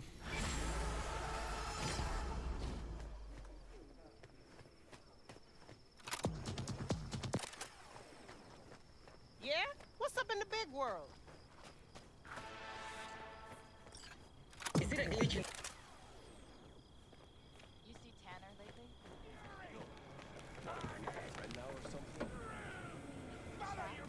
Can I help? No, you can't. I'll be done soon. The Raffens left her crooked as a bag of snakes. Did you sleep all right? Can't complain. And you? Sleep well? Like a baby on a bumpy road. Come up with anything? For Hellman, I mean. As a matter of fact, I did. Look here. Okay, tell me. We're the wrench. The cutter is the AV. And the screwdriver is where the AV should bury its nose cone in the dust. Now, you must be wondering how we get the AV to do that. That old HMG of yours. My gun will be useful elsewhere. This caliber would barely dent the armor of a heavy hitter like that. There are other ways. Here. The clamps are solution. A Satwave power station.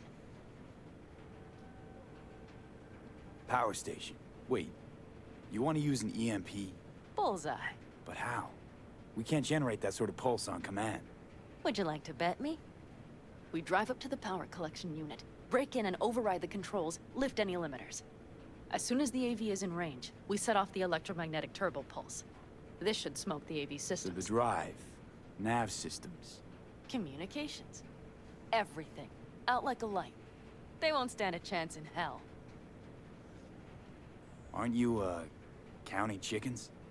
We can't actually know the AV will fly over the station. Of course we can, but we don't have to. You'll see. It's bound to be quite a ride, but not one you'll regret. I've got everything planned out. Remember, need Hellman alive, unharmed. Gotta try not to blow the AV to bits, okay? I know, but I'd say your man had best be buckled in. This idea, if it works, you'll be in for a rough landing. All right, let's ride. Great. Hop in. It's cold out here.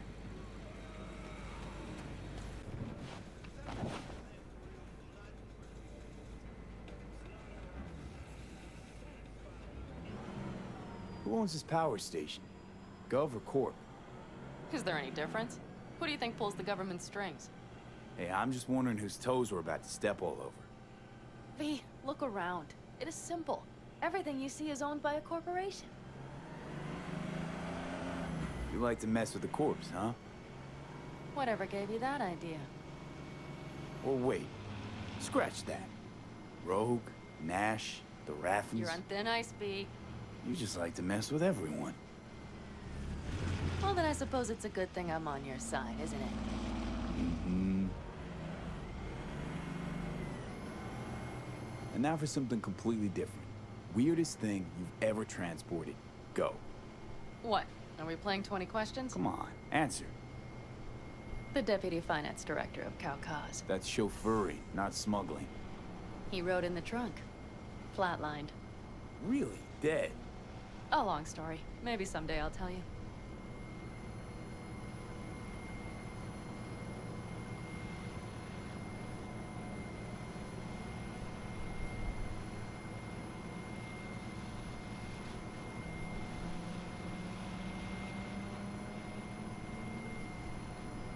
We've almost reached the dam. We'll make a quick stop here.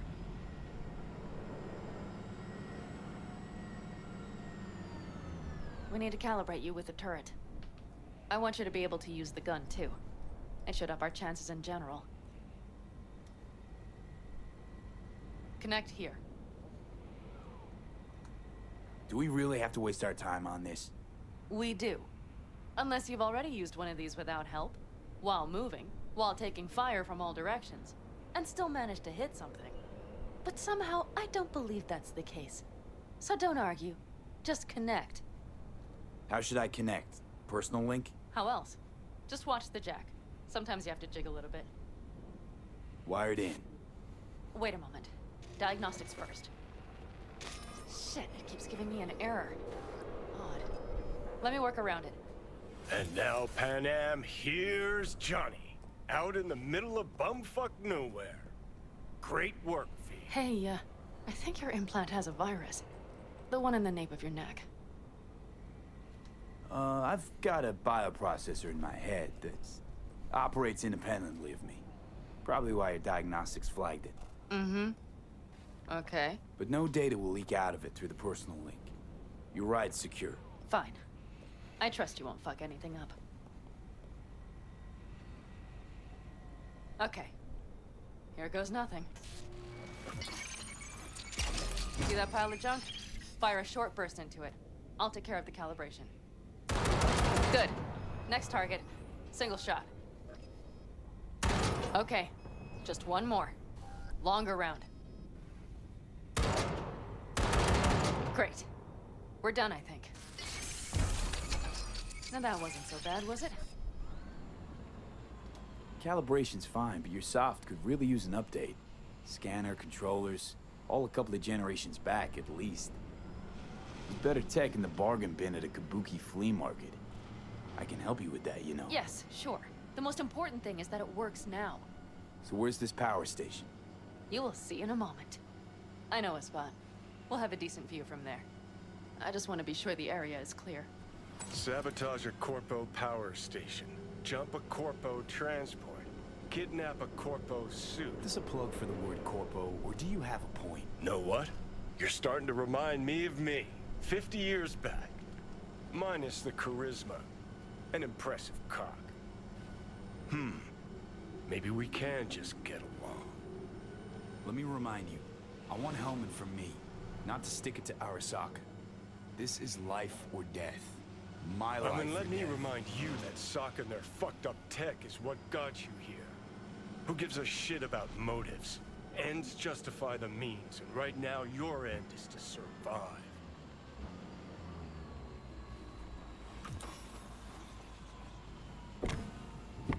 All looks clear. The area looks deserted. I see no patrols. The huge thing is the collection unit. And see the antennas? Each antenna collects microwave energy from satellites in orbit. That's then converted into electric power. Antennas run a ways down the interstate. We set off a chain reaction that starts in the collection unit, Then each antenna will emit a massive EMP burst. while our AV flies right into our net. We just have to send out the pulse at the right moment. Let's go get her. When we arrive at the station, you overload the systems. I'll set up a bypass link for the detonator. Why don't I start with the transformers? Make mayhem in the relative voltages. Rest should move faster after that. Not a bad idea. That's just... Yeah, I know, the converters. But they shouldn't be a problem. I'll just crank everything up past max.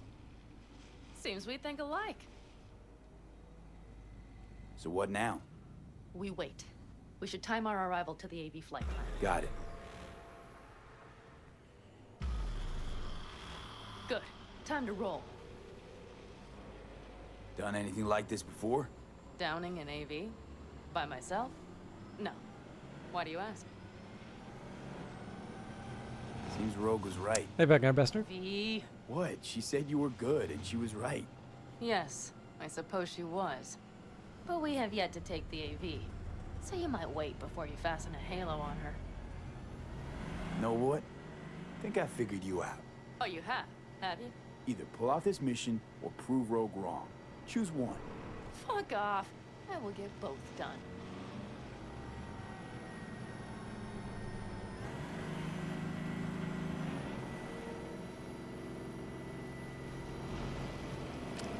Have a good one, Vanguard.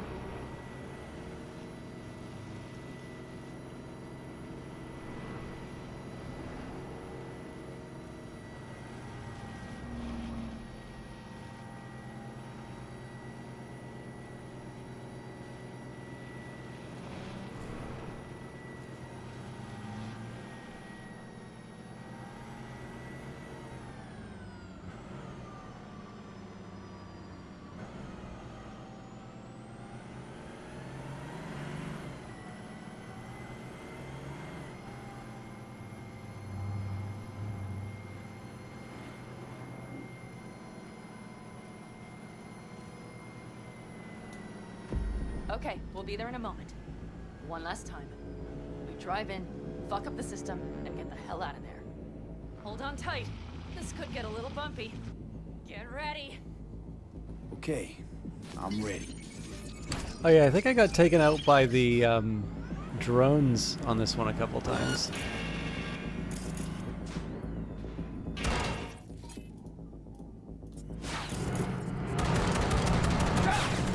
I'll deal with it. Deal quick before they hit us!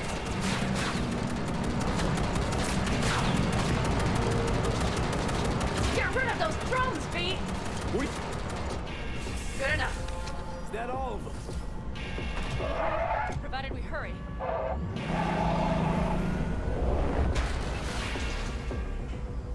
Find the controls. I'll connect the detonator. Quick, V.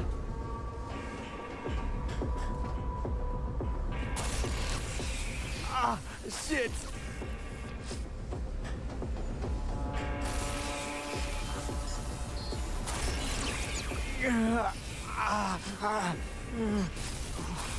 Come on. Breathe. Ah, shit! Think we might have overdone it, Pan Am. You'll survive. Do you see that? All lit up and blinking like a Christmas Girl, you tree. wanted 11. You got 11. Fuck yeah! Let's get out of here before it lights us up too.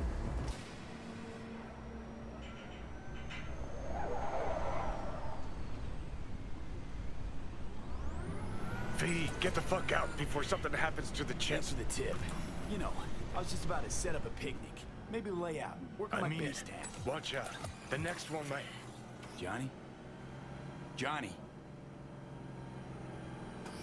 Fucking hell.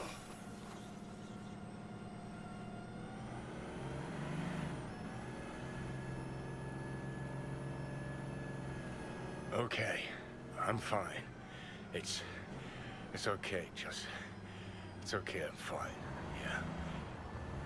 Just delta the fuck out. Not the cleanest job, perhaps, but it still went well. What about the detonator? Is it working? Yes, it's working. And I don't even see a drop in the signal strength. We just need to drive far away enough to keep the pulse from blasting us, too. The cliff there. We'll set up. It should give us a good view of the antennas. And then we wait. Okay.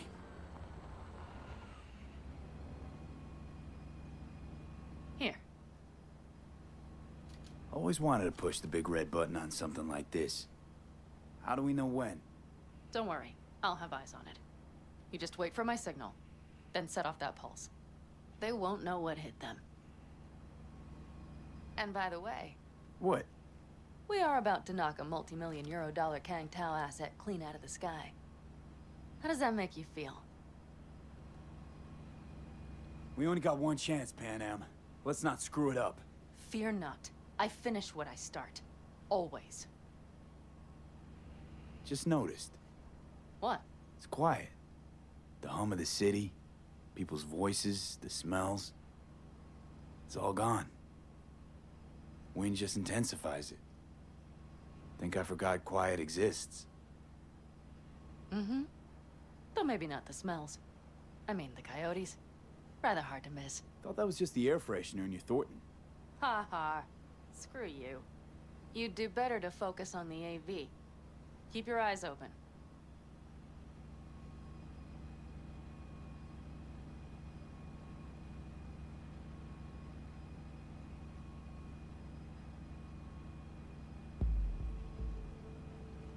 It's there. Coming from Pacifica. All right. Get ready. One more second. One more. Now! Boom. There she is. Shit! What's happening? Great. Just great. Damn it all.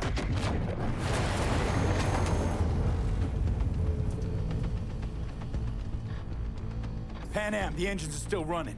Fuck, they're getting away. They're going nowhere. We gotta go after it. Give me a moment. Pan Am, what are you doing?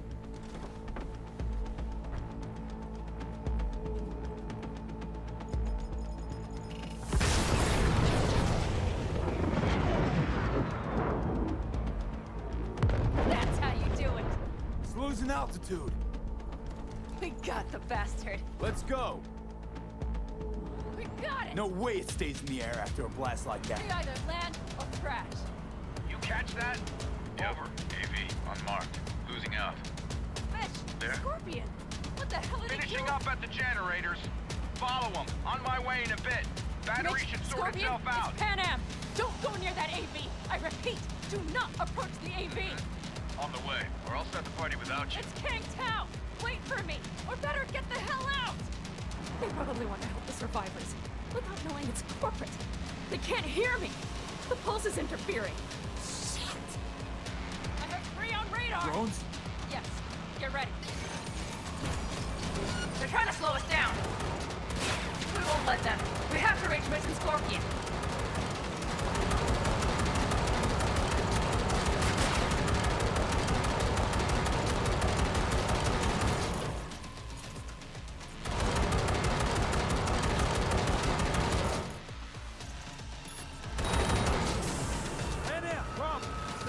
Shit! Probably jammed again. Oh, hold on tight. Going on autopilot. See you now, son of a bitch. They're on our tail. Pan Am. I know! Fucking latch! Don't want to open! Second! Pan Am? It's nothing. I'm fine. Okay, for the time being, at least. Time being's all we need.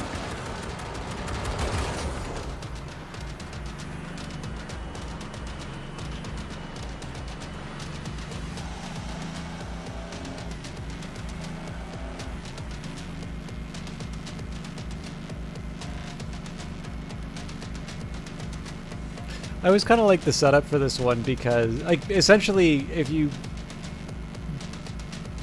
just about any kind of memorable scene like this has some variation on a ticking clock. Saw it. Behind that hill. Well, one less thing to worry about. Pan Am, you okay? Fucking ricochet. Think you can manage? Sure. I'll live. Don't worry. Hey man, where are you? Hello? Perfect. Scorpion? Keep broadcasting over an open channel, just in case they missed you the first time. God, I swear. Something's not right. Did you hear those shots? V, something happened to them. Let's check it out. I see the wreck, but no Scorpion or Mitch.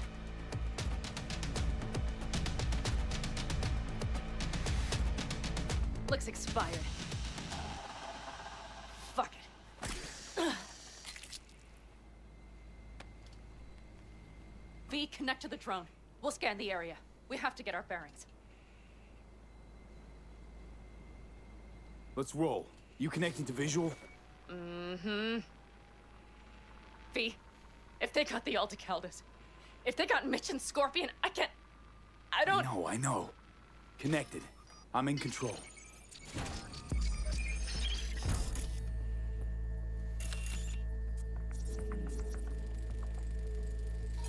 Oh, no.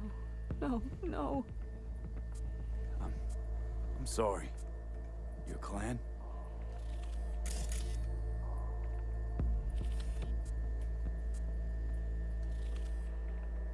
Aldecaldos. Yes. They're dead. All of them.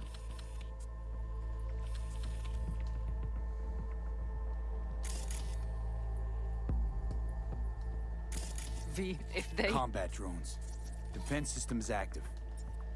Don't worry. We don't know for sure.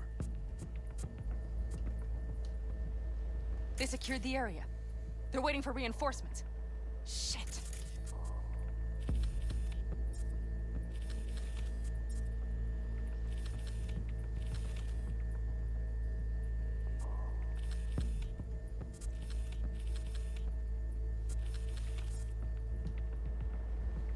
V, this does not look good.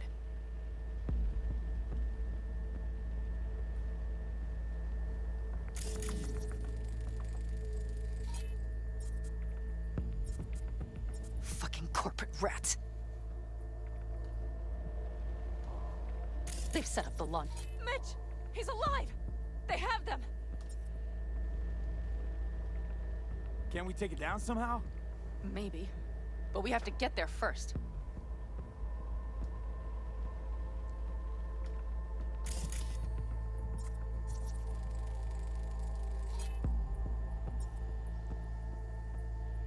It says scan the Kangtao operatives, but I still don't actually see any of them.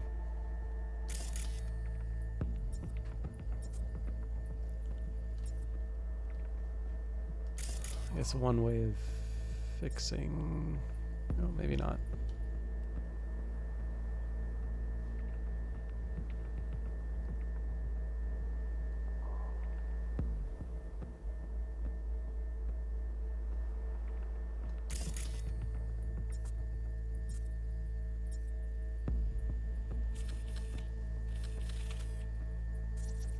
Got 5 Kangs on patrol. All right. If not for those damned glitches, I could have warned them! This is all my doing! Why in the hell were they following the AV? The fools! Probably keeping Hellman in the AV. Mind that launcher. It will blow us to bits if we approach.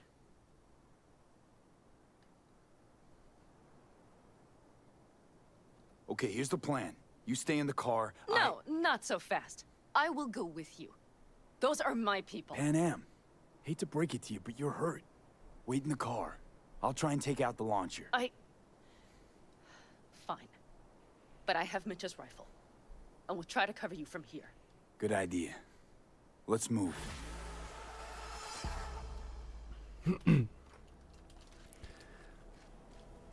But yeah, so one kind of trick that seems to keep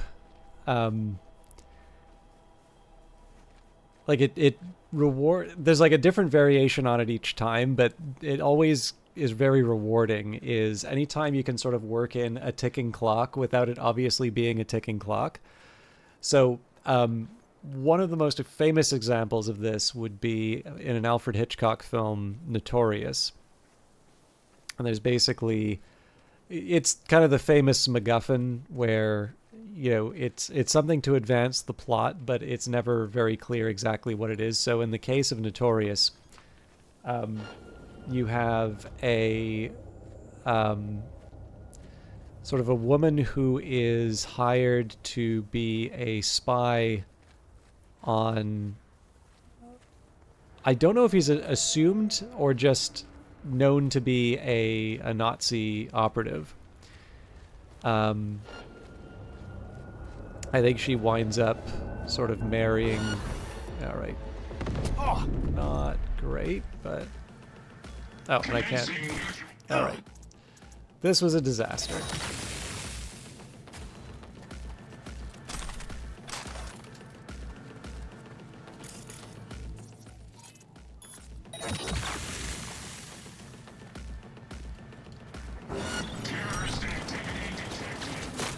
Run for your lives.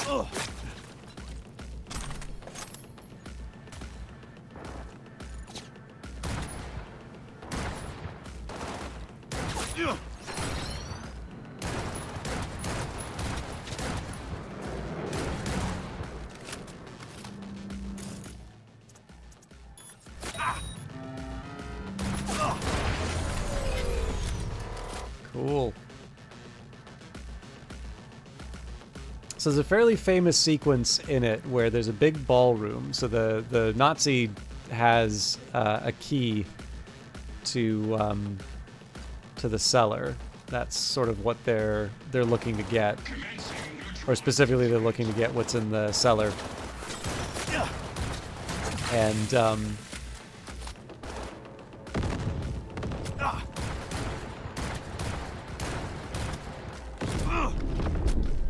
all right, keep forgetting about the rocket launcher, even though it's clearly the thing that tells us to be worried about. But yeah, so the beginning of the scene, it really highlights, there's actually this big famous sort of crane shot almost that they do from the top of the stairwell to the excuse me.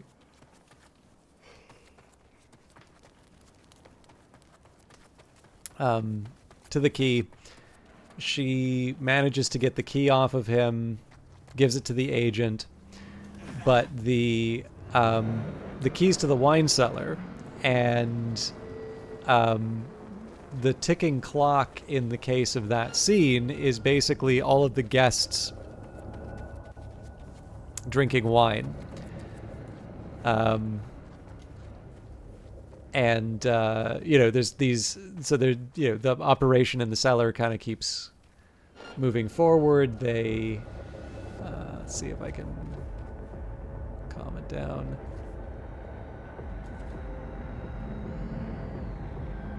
So I'm going to start by seeing if I can take out the bots without...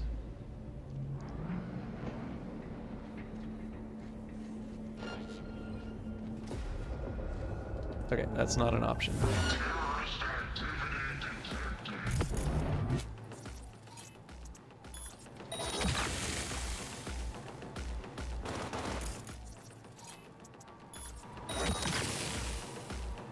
So this is fairly easy to deal with, and I'll try to regenerate as much as I can in terms of the RAM again.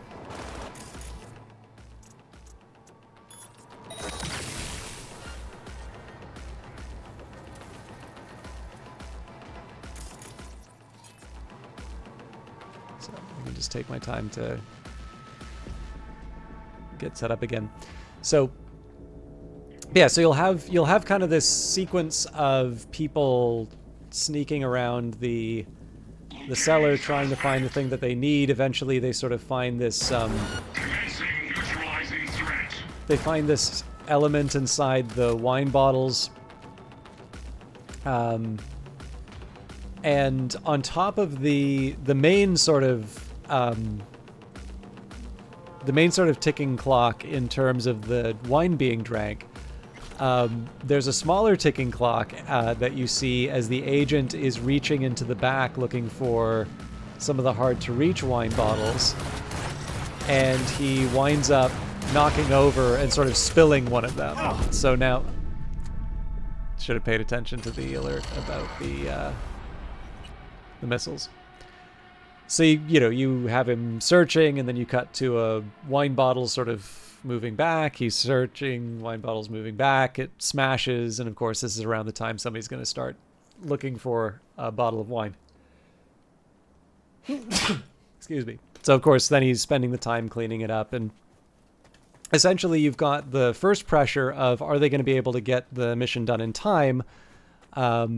Then you've got the pressure of, oh, is he going to notice that he's going to knock over that wine bottle? And then finally, okay, now that they've done this, and the person coming down to the excuse me, cellar, are they going to be able to clean up the evidence that they were there in time?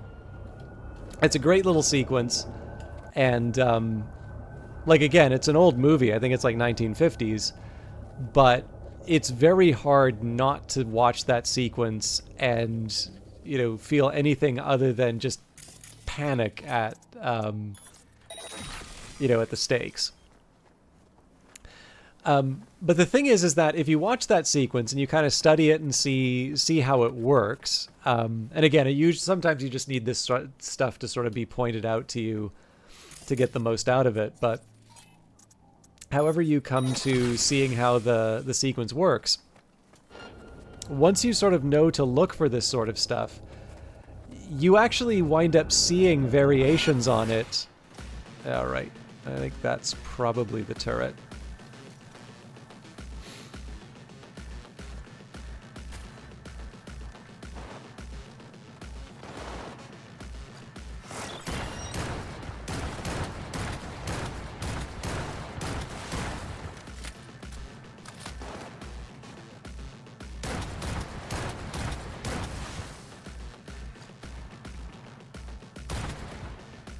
So, for example, the movie Dunkirk, I actually think does another great job of, and the soundtrack very specifically actually has a very clear ticking clock, like as in a pocket watch ticking. But you have sort of these telescoping time periods, and you have these, like, so the bomber's on their way to the mole. You have don't know if I can do the heal. Or I don't know if I should do the heal at this point.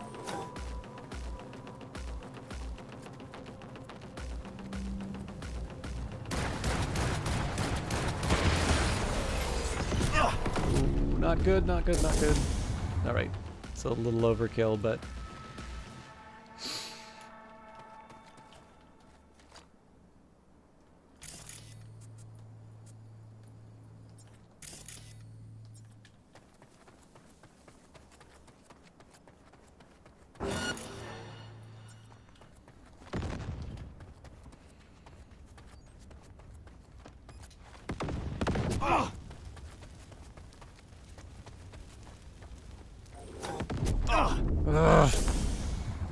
So I thought there was some way that I could, I thought there was like some terminal I could hack. May have to do it the old-fashioned way.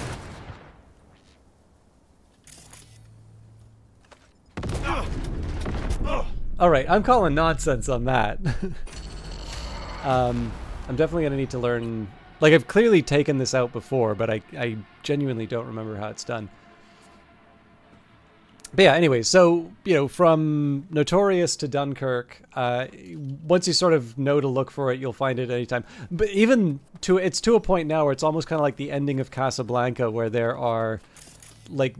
some of these sequences are almost better known in terms of the parodies than they are. So I don't know if this quite counts as a ticking clock, but another really famous sequence would be from the Soviet film, The Battleship Potemkin, where there's the Odessa Steppes sequence, and you have sort of the boots of the Tsar's army sort of marching down the Odessa Steppes, and so they're mercilessly taking down the civilian population.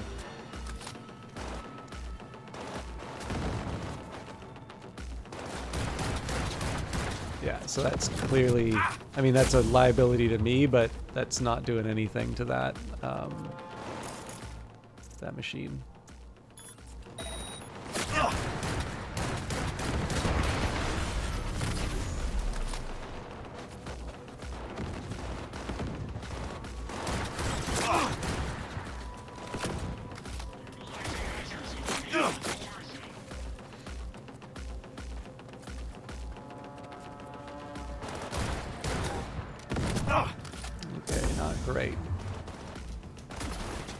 But one of the other big features of this is eventually there's like a mother who's I think the mother's got killed actually, and then the real question is what happens to the abandoned baby carriage, and a body hits it, knocks the baby carriage down, and so there's this extended sequence of watching this baby carriage with a kid in it, but sort of falling down the Odessa steps as you keep cutting to the scenes, the shots of the boots marching down and, you know, the massacre occurring. I wonder if I can save here. Yeah, it looks like I can. So now it's just a matter of the turret.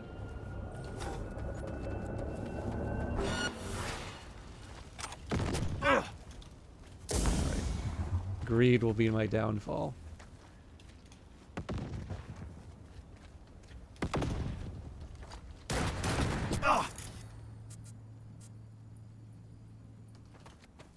Yeah, so I can't seem to hurt the... Good lord.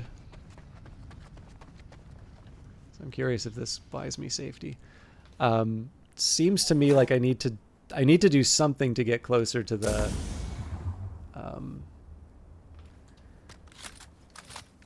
Actually, what I first need to do is identify the weak spot, but easier said than done.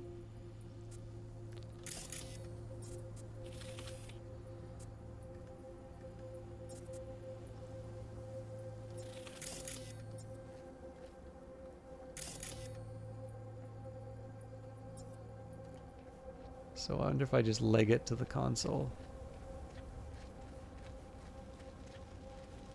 Okay, that's interesting that they're not.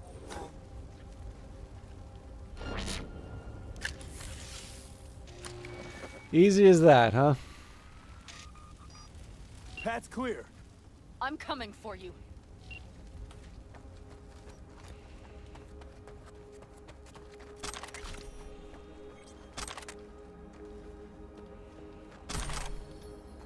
So I think the thing that kind of keeps that from being a ticking clock is like the horrible thing has happened. Like you're watching the baby carriage fall down the steps. There isn't a whole lot to do. However, it is a frequently lampooned scene. A lot of these are kind of dated examples now, but like the Naked Gun does an absolutely hilarious version of this, but that was because there was an earlier film, The Untouchables, starring like Kevin Costner and Sean Connery, among others. But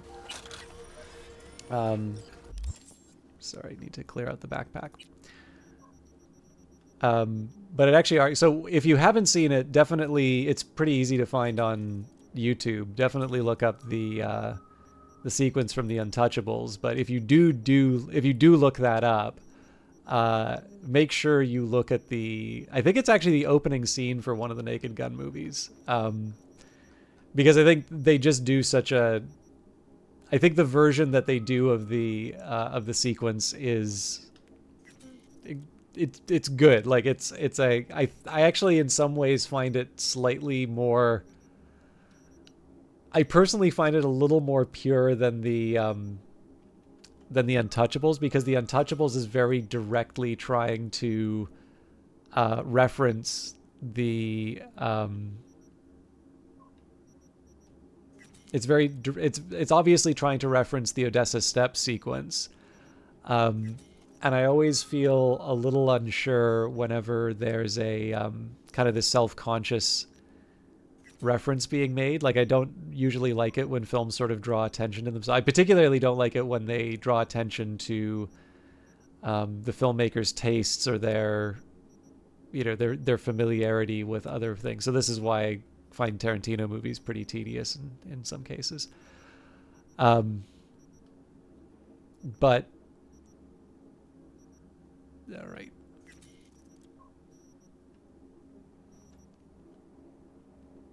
But coming back to that sequence, like having the chase, like to a certain extent, it's a game, and you kind of know that you're gonna land there with the like, you know, chances are you're not gonna take out a transport in midair just to have the transport go away, right? That's going to probably violate a few assumptions, like kind of the contract between you and the game in terms of you being able to do the interesting things. But on the other hand, if you have, say, you introduce the Aldecados, and you can't communicate with them. Now, you may arrive at the crash site, but whether or not you arrive at the crash site at a time to stop, them facing certain death, that becomes a little bit more interesting. That one, you can still achieve the objective of the sequence, but not necessarily achieve, not necessarily achieve the goal that you were looking for. Or the ideal goal, at least. So again, I mean, in general, like, I still think the Notorious sequence is the one that works the best for it, but definitely being able to see, the ship going down, the race to get to the ship, but then the fact that they add to that layer of the possibility that people close to Panam will die as a result of the mission, I always thought was a really effective little touch. Because this is one of the funny things about a game like this, is that when you play, so like when I play the chase sequence in this game, it's fast moving and there's exciting music and all of that. But the fact of the matter is like, it's a video game. I am still largely just moving them out. Like, the plane that I am experiencing this game on is confined to this. It's 2 dimensions. And, right now I'm interacting with the UI, but when this UI goes away, I'm still sort of looking at this playing field, and it just happens to be that it looks like I'm moving the world around this playing field and trying to get it into the center so I can click the left mouse button and shoot the thing. That's like a massively reductive, version of the game, and this game is very fun. Like, I'm not trying to undersell it.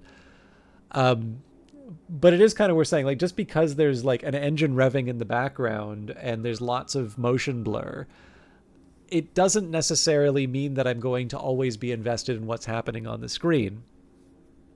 But again, the fact that I can achieve the victory in the game while still not necessarily achieving a result that is good for my partner, imbues that particular moment with a level of intensity and urgency that wouldn't necessarily be there if it was just sort of like, okay, yeah, the thing's sort of struggling to, to stay in the air, and sure, we're moving towards it, but we kind of know we're going to get to it, because why do this extended sequence just to have it go away?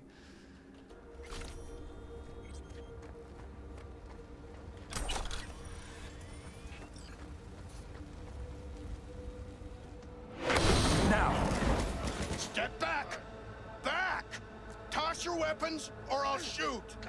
I repeat. Easy now. Drop your weapons. Not too now. late for everyone to walk out of this alive. We called for backup. Bullshit. Last chance. You don't gotta die today. Let's talk. Why should I believe you? Panam, shoot him. Listen, this isn't about you. Let him go and tell me where your passenger is. I don't know where they took him. Hell no. He's lying. Look, you got 2 seconds to make up your damn mind. Aldecaldos will ride up here any minute now. They headed west for the gas station, but I can't guarantee they're still there. You remember the cowboy? Shut the fuck up! Panam! Oh shit! Are you all right? Just some scratches. You fucking morons! Did you get hit? Hang on, girl. I'll patch you up. It's nothing. Let's go. We couldn't retreat, Panam. They regrouped so fast. Started shooting rockets and shit. I lost everyone. Everyone? Scorpion, is he here? Mitch? Mitch? He's safe, right? Panam, I'm sorry. I didn't make it in time. No. No! Are you sure? No,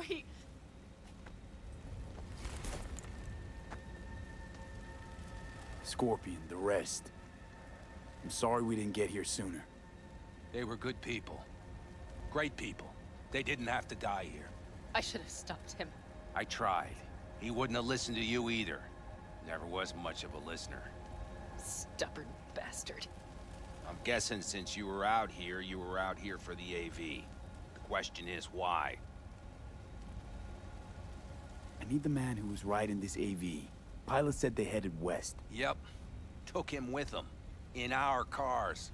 Pilot was telling the truth. There's an old gas station out there. Must be looking for a way to call base. So you're the ones who hit him with that EMP? Yeah, we tried to warn you, but couldn't connect. What's the plan now, V? Pan Am, listen. I know it's not the best time, but I need Hellman. You promised to help. That still hold? I always keep my word. Mitch, I will find those sons of bitches. I swear. Go. I'll call the crew. Get all this cleaned up. We'll leave my ride here just in case. Just watch the gun, it likes to jam. We'll go by bike. Sounds good. If they made it to the station, they're probably waiting on backup. Better hurry. But Pan Am... What? You're coming back for her, right? I promise. Let's get going, before they send a rescue party. Scorpion and the rest. Look, I know how you feel. I mean it. I'll help you settle your score with Kang Tao. I will destroy them, V. Every last one. We're in this together. To the bitter end. You know what, V? You're all right. You helped me with Nash, you helped me with Mitch. To my mind, I owe you a favor. You're Hellman. I will find him. Ah, so that's what this is? Just paying your debts? No. Nomads always help their own. I'm glad we're not in a rush. So I'm one of yours now. Sounds good. Let's Delta to that station. Hope you know a shortcut. Mm-hmm.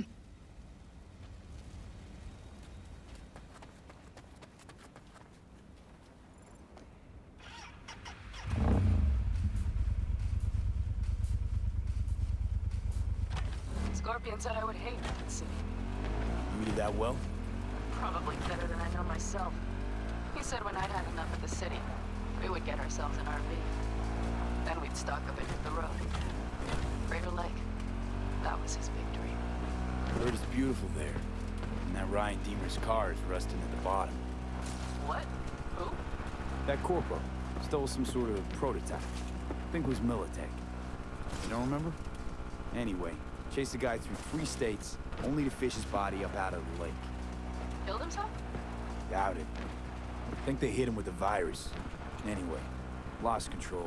Probably suffocated before he could drown. That is fucked up. You start thinking about all that sad shit for a moment, right? Ha.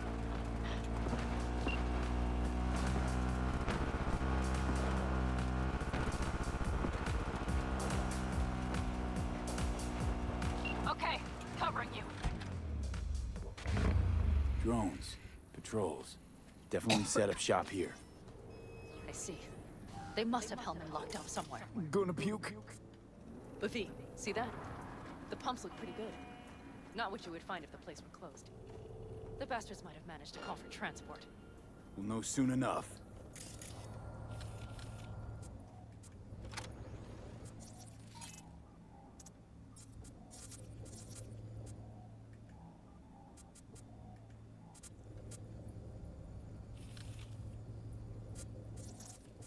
Probably a ping makes the best sense at this point.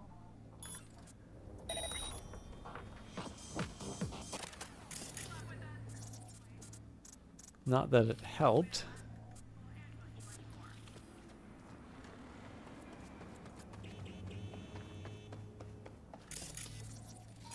Okay, that's a little more like it.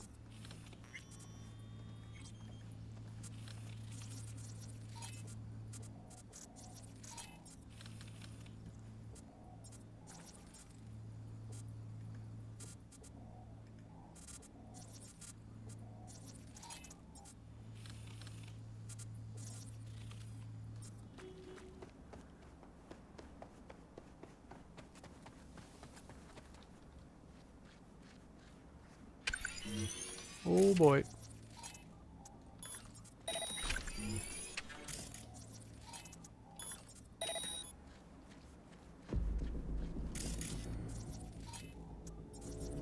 I don't know. I couldn't get the terminal working.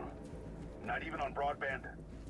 What, so all Night City and your mom could hear a Kang Tao AV got shot down?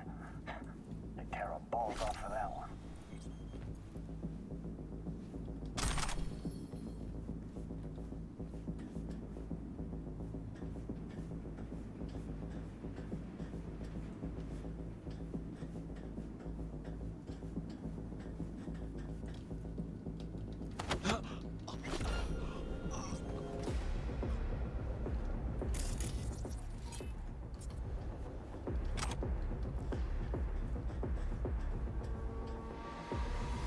Is definitely better for me if I can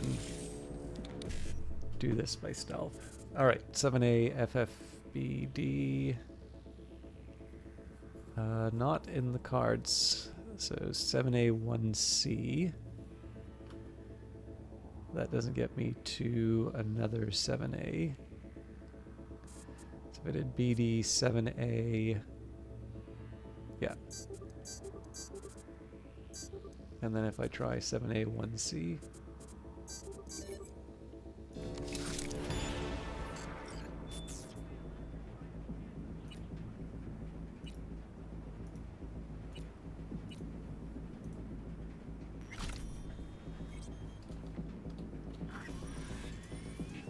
So one temptation is just to leap over the roof and take this guy out, but I have a feeling the fact that he's seeing me from over on the other side of the building, I should go around the edge. Now, I think if my guess here is that if I try to go around the back, I'm going to run into mines. Maybe not.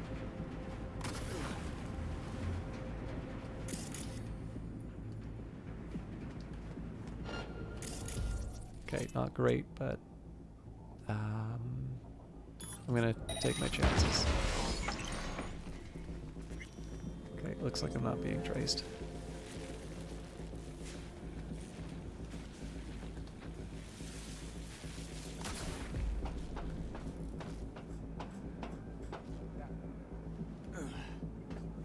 Okay, that's good to know there's an entry there. Yeah, this guy's gonna be the tough one.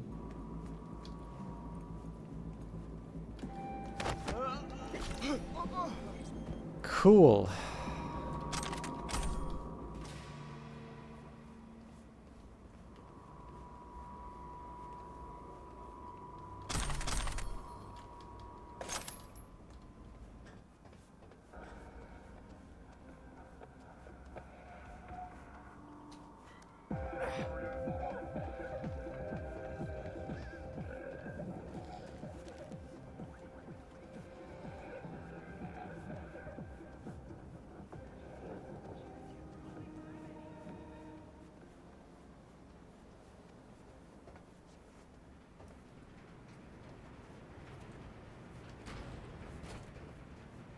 I'm in. Hellman, he has to be here. Tingling with desire. Watson Hall. New episodes every Wednesday. Only on WNS.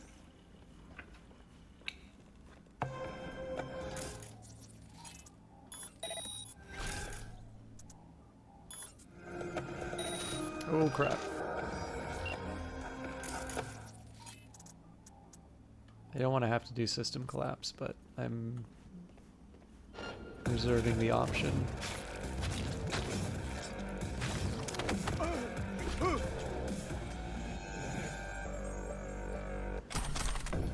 I'll confess, I do find it easier when I go from the outside in rather than try to keep track of everybody on the inside. Yes, I'm talking to you. Life, let me guess. Food from a tube, rusty walk. It's very tempting to try and blow this one up right now, but I have a feeling that will provoke the search. I'm not quite ready for the attacks yet. This one I might have a chance though. Cool. Far, far behind when...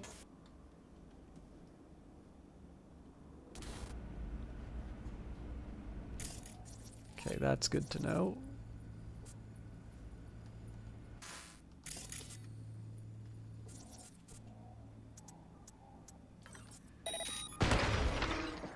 Yeah, so that definitely alerted somebody, but... Top-end brain dance equipment and the best chefs in the universe. If you're looking for a taste of paradise, don't wait a microsecond longer. Send space to 7299 right now. The Crystal Palace. Feel alive in the dead of space.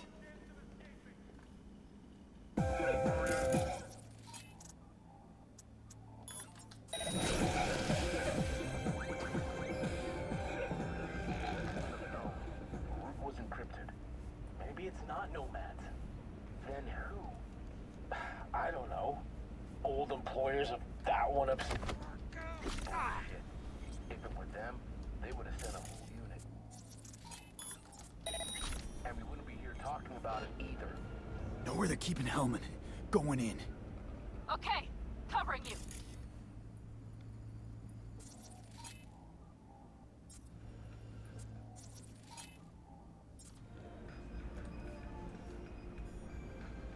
I'll just wait and let him do his thing and then sneak around.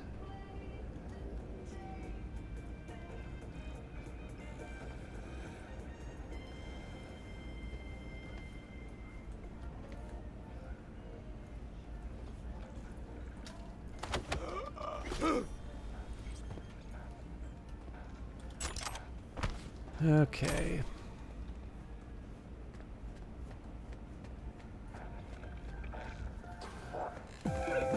So I'll just take the opportunity to clear out the rest.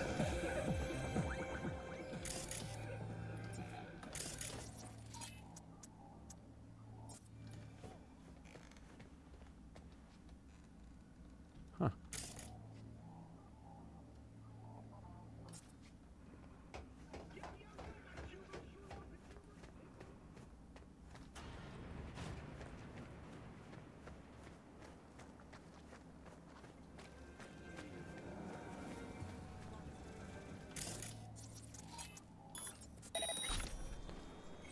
I don't think this is a situation where this guy's gonna sort of walk into the building and ruin the plans, but I just feel better if I tie up any loose ends.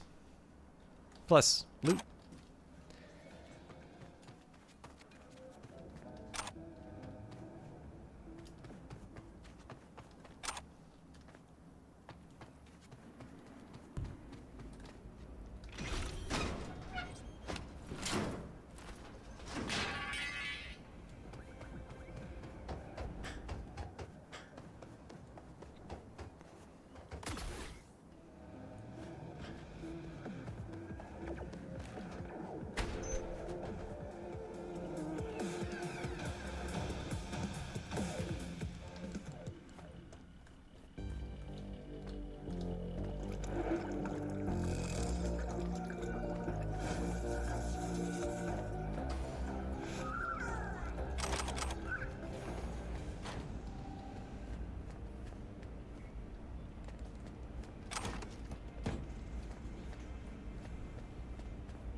Chemicals, the invisible killer. We've long known that AVs crisscrossing our skies are busy dumping harmful substances in the air, such as aluminum, carbon dioxide, sulfur trioxide, and sulfuric acid.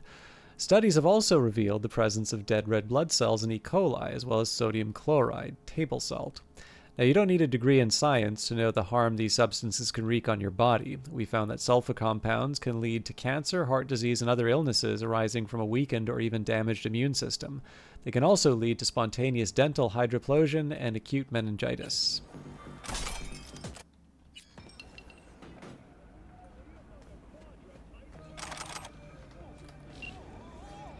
Who sent you? Hey, easy. We gotta talk. Who are you working for? Yorinobu Arasaka. Do you wish to take me back? Pathetic rat's got nowhere left to scurry off to. He's out of lifelines. Shut him up already.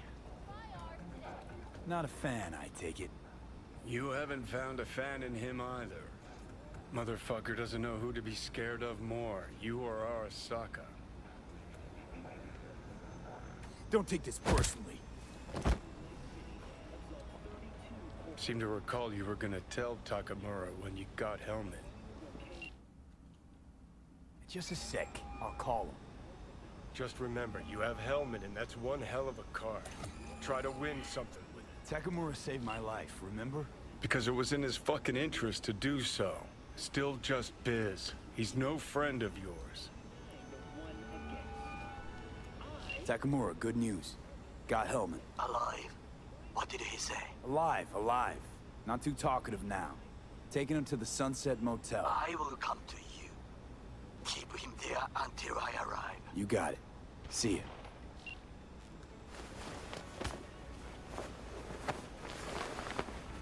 Better take him somewhere you can talk in peace. True.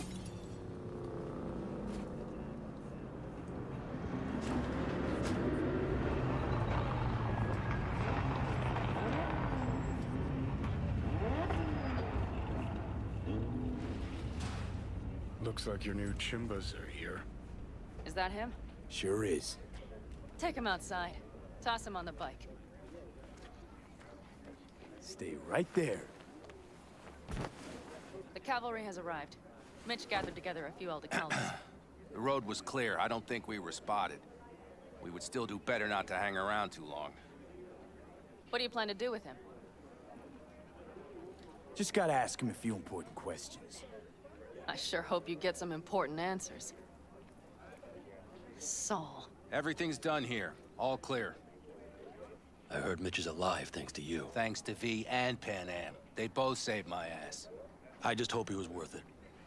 Saul, I tried to raise Scorpion, but he... Maybe I could help out somehow? I think you've helped enough. I tried to stop him. Sure. Just turn around now. Let it all be damned. You're good at that, aren't you?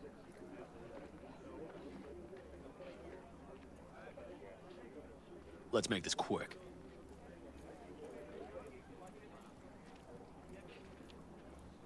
Damn it all.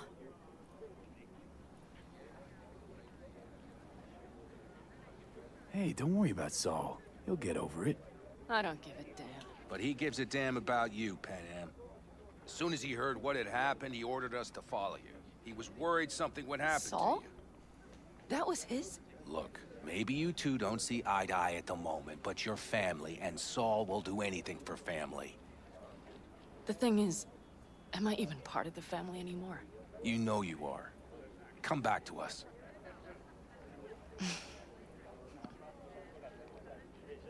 I understand.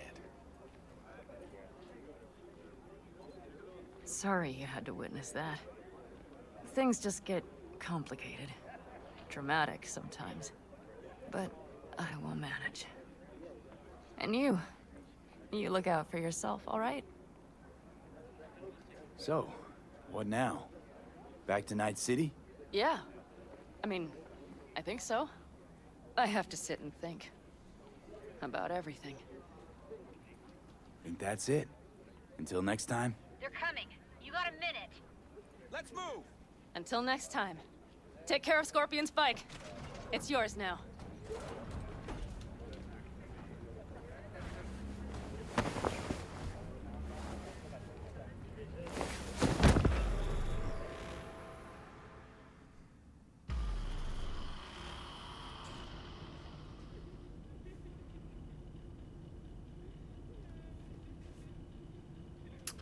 Okay.